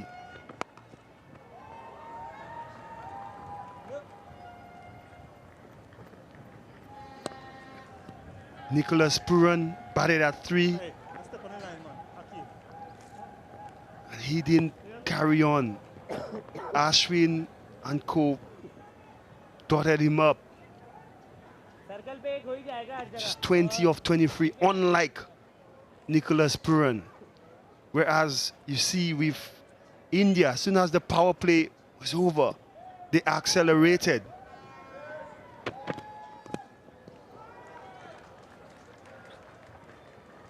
So when you have a start like that on a pitch, you know that's going to be difficult. You have to capitalize. And someone had to be the one to say, okay, I'm going to take the and put the attack back on India. Would you say that West Indies at the halfway stage would have been pleased with that score of 164?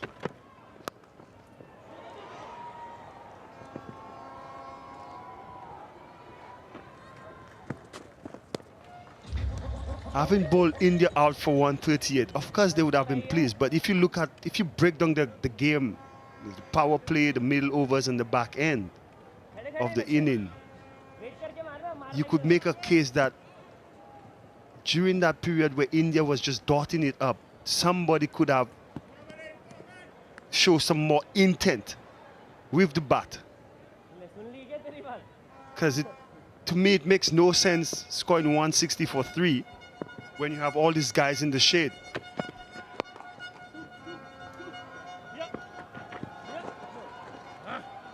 Also shows how formidable this Indian batting lineup is.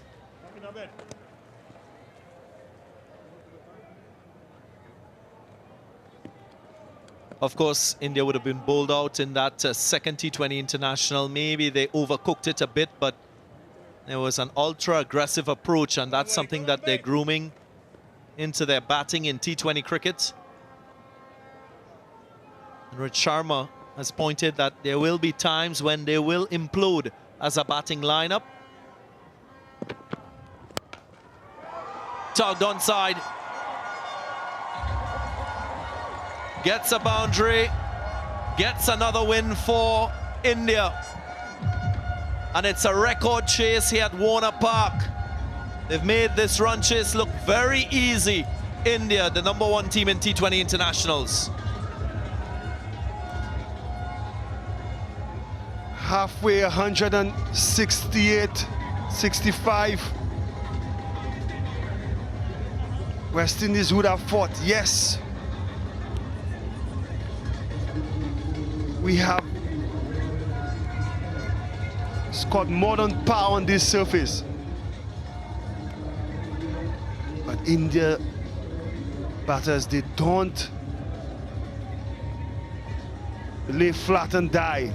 They bounce back at the West Indies bowlers.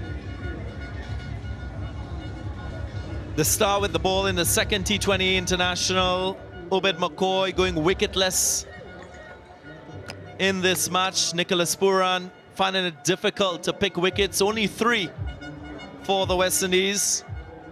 Allowed India to dominate.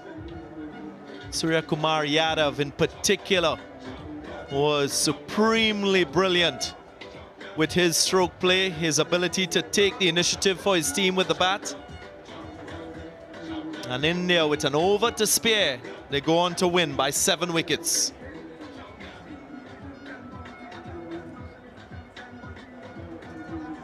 A thought for Rohit Sharma, the captain of India, who had to retire because of back spasms. He's not allowed to continue. There he is. Hopefully he will be fit and ready for the 4th T20 International match that will take place in Florida.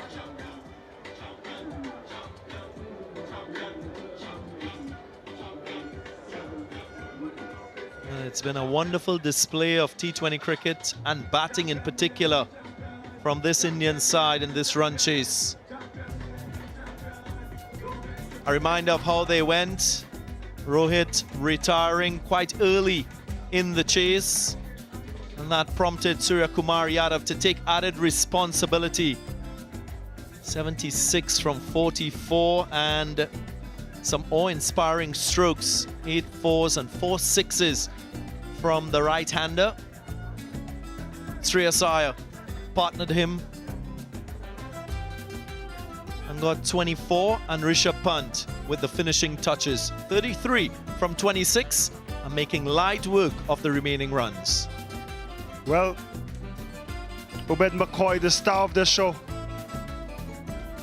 did not get a wicket, and hence West Indies struggle. Dominic Drake's his first game in the series, and Akil Hussain, always reliable, quite economical. In the end, India 165 for free. So once again, West Indies with a brilliant half century from Kyle Mayers, 73 from 50. They had a very good power play, and it was during those middle overs they struggled to score fluently. They'd reflect on that phase and think they could have produced more, maybe get close to that 190 marker, would have given them a better chance of winning this game. Bhuvaneshwar Kumar was the pick of the bowlers in my estimation, with his skill, his ability to bowl the ball into the wicket, take pace off it, bowl the cutters as well. India responding to this score set by the West Indies needed a record chase, which they achieved, thanks mainly to Surya Kumar Yadav.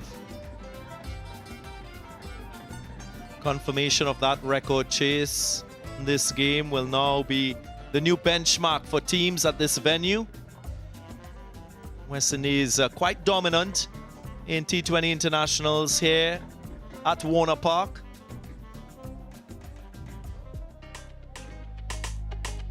And one special moment in this game will stay with us for a long time. An awe-inspiring stroke from Surya Kumar Yadav. Just standing and delivering with a straight bat and that classy pose. What a brilliant stroke.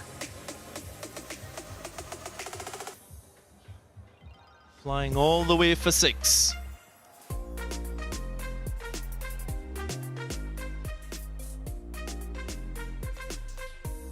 So as we come to the end of this third T20 International of this tour schedule, India now taking the lead 2-1 with 2 games remaining. Those 2 matches will be in Lauderhill, Florida. We hope you can join us for that. But for now, we're going to join Samuel Badri for the post-match presentation. Welcome to the end of match presentation of the third T20 International of the Goldmedal T20 series, powered by Kent Water Purifiers. West Indies versus India. Let me first of all take this opportunity to congratulate India on a 7-wicket win and taking a 2-1 series lead. West Indies, Cricket West Indies would like to thank the official sponsors of the series who have made this possible. Gold medal title sponsor, Kent Water Purifiers, powered by partner Betway, CG United, Fan Craze, MasterCard, Blue Water, and the Trinidad and Tobago Tourism Authority.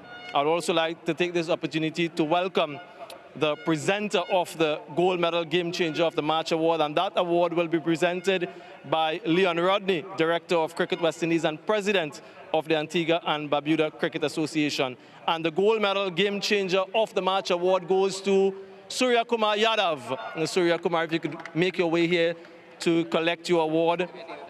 Excellent knock from Sky, 76 from 44, and really set the tone in that run chase. Congratulations to Surya Kumar Yadav. Surya, if you can join me here for a quick chat. It's another T20 half century for you, the 5th, but this was your fastest in only 26 balls. How pleased were you with that? Really happy with the way things went. I feel when Rohit went inside, it was important for someone to bat till about 15, 17 overs. And as you said, I just went out and be myself and expressed it. And tell us a little bit about the conditions out in the middle in this third game, the second game played in succession here. A little bit slower? Yeah, obviously we saw yesterday what happened in the second innings, so it was really important, as I said, for someone to bat deep and go on and win the game for the team. So that's what I was focusing on. And you've been given an important opportunity. Everyone likes to open the batting in T20 cricket. How much are you enjoying that? Really loved it because I've done that before in the IPL as well. So just backed myself and enjoyed it. And tell us a little bit about that stroke that you play over the wicketkeeper's head, that bending of the back and getting that ball straight back over the keeper. How difficult is that? I was just holding myself back at that moment. I knew I just had to use some pace during that moment and I stretched my innings and really loved it. Congratulations, Surya Kumar. All the best in the remaining matches. Thanks, cheers. There you have it, ladies and gentlemen, the player of the match for this third T20 International. I'd now like to call for a quick chat the losing captain, Nicholas Pooran. If you can make your way here for a quick chat. Not the result that you would have wanted, Nicholas.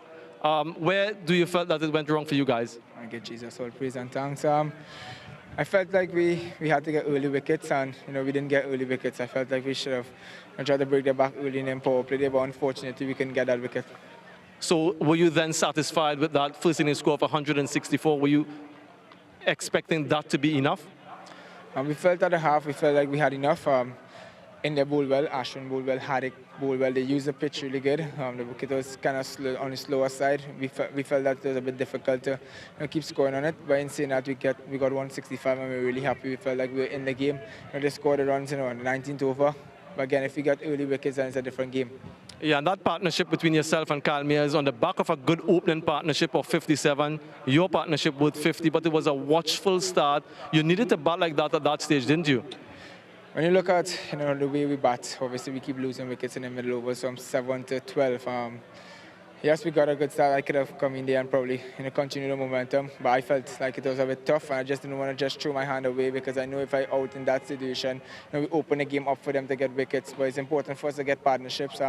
We lost the game, but we did a lot of right things in terms of batting. We didn't lose much wickets today. We got partnerships, 250-run partnership, and that's the thing we want to keep talking about in the dressing room and keep doing out here. Unfortunately, that's it felt like we were 10, 15 runs short, but that's okay.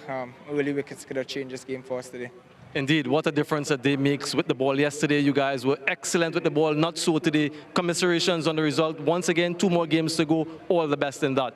Thank you. Nicholas Pooran, ladies and gentlemen, losing captain for today. And I'd now like to call for a quick chat the winning captain of Game 3, Rohit Sharma. Rohit, if you can make your way here. First of all, Rohit, you had to retire hurt. How is the body? No, it's okay at the moment. We've got a few days in between the next game, so hopefully it should be okay. Yeah, hopefully it should be okay. We want to see you on the park. What was the most pleasing aspect of this win from your point of view? How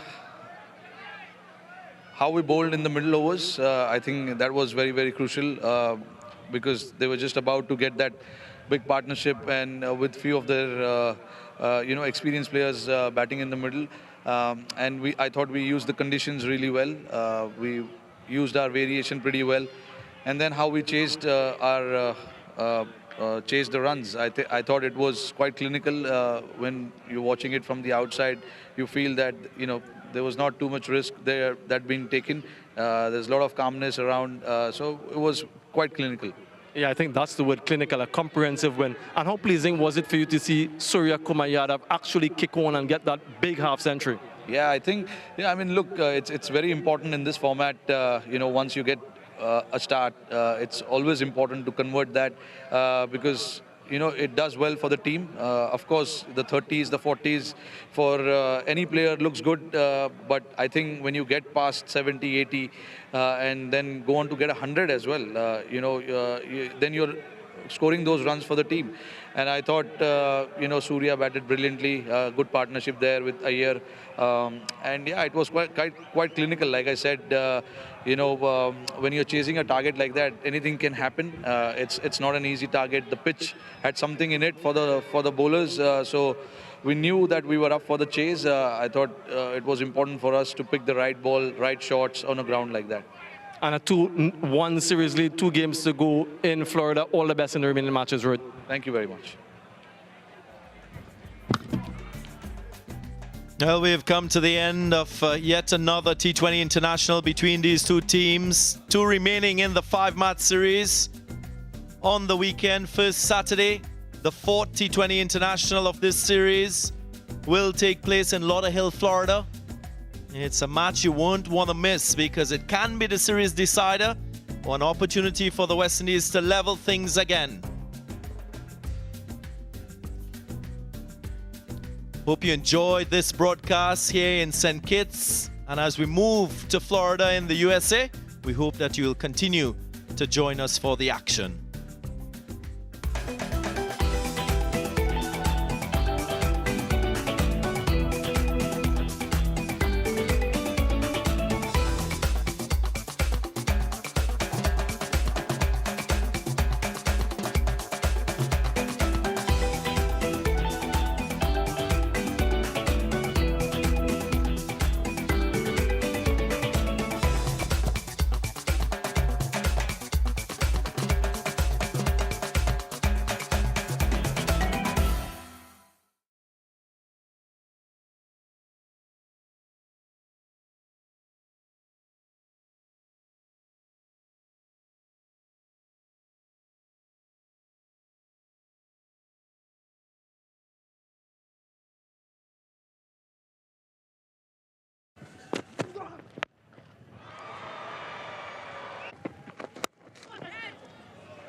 That brings up the 50 for Powerplay. Timothy Christie for the lead.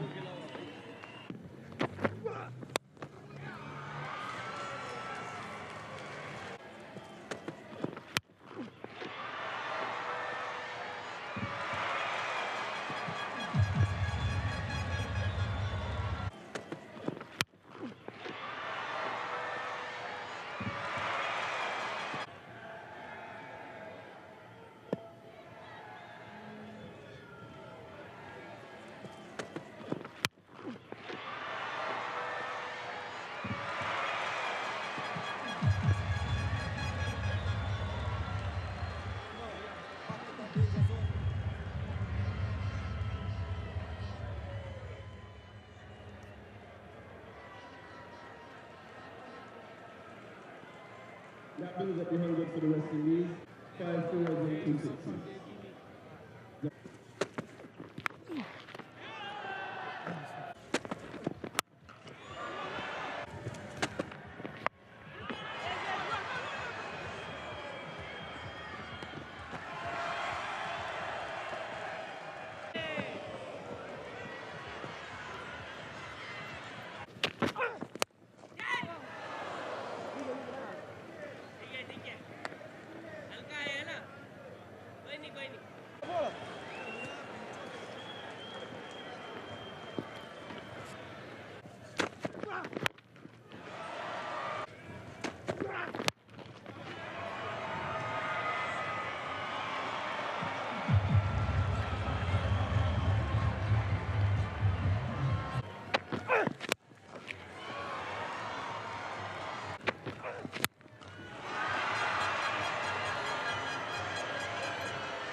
Ready?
Ready?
ऐसे pen में तो आपको aggravate कराना ही नहीं चाहिए,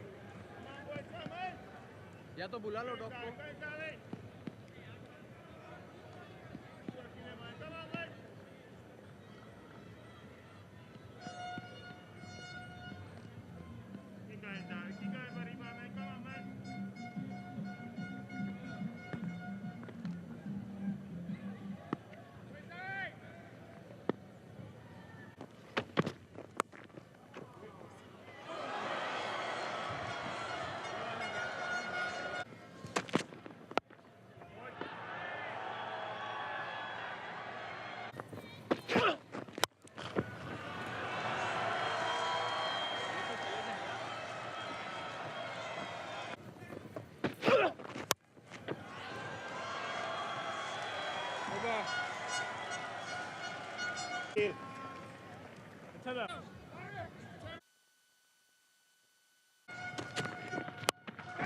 अबे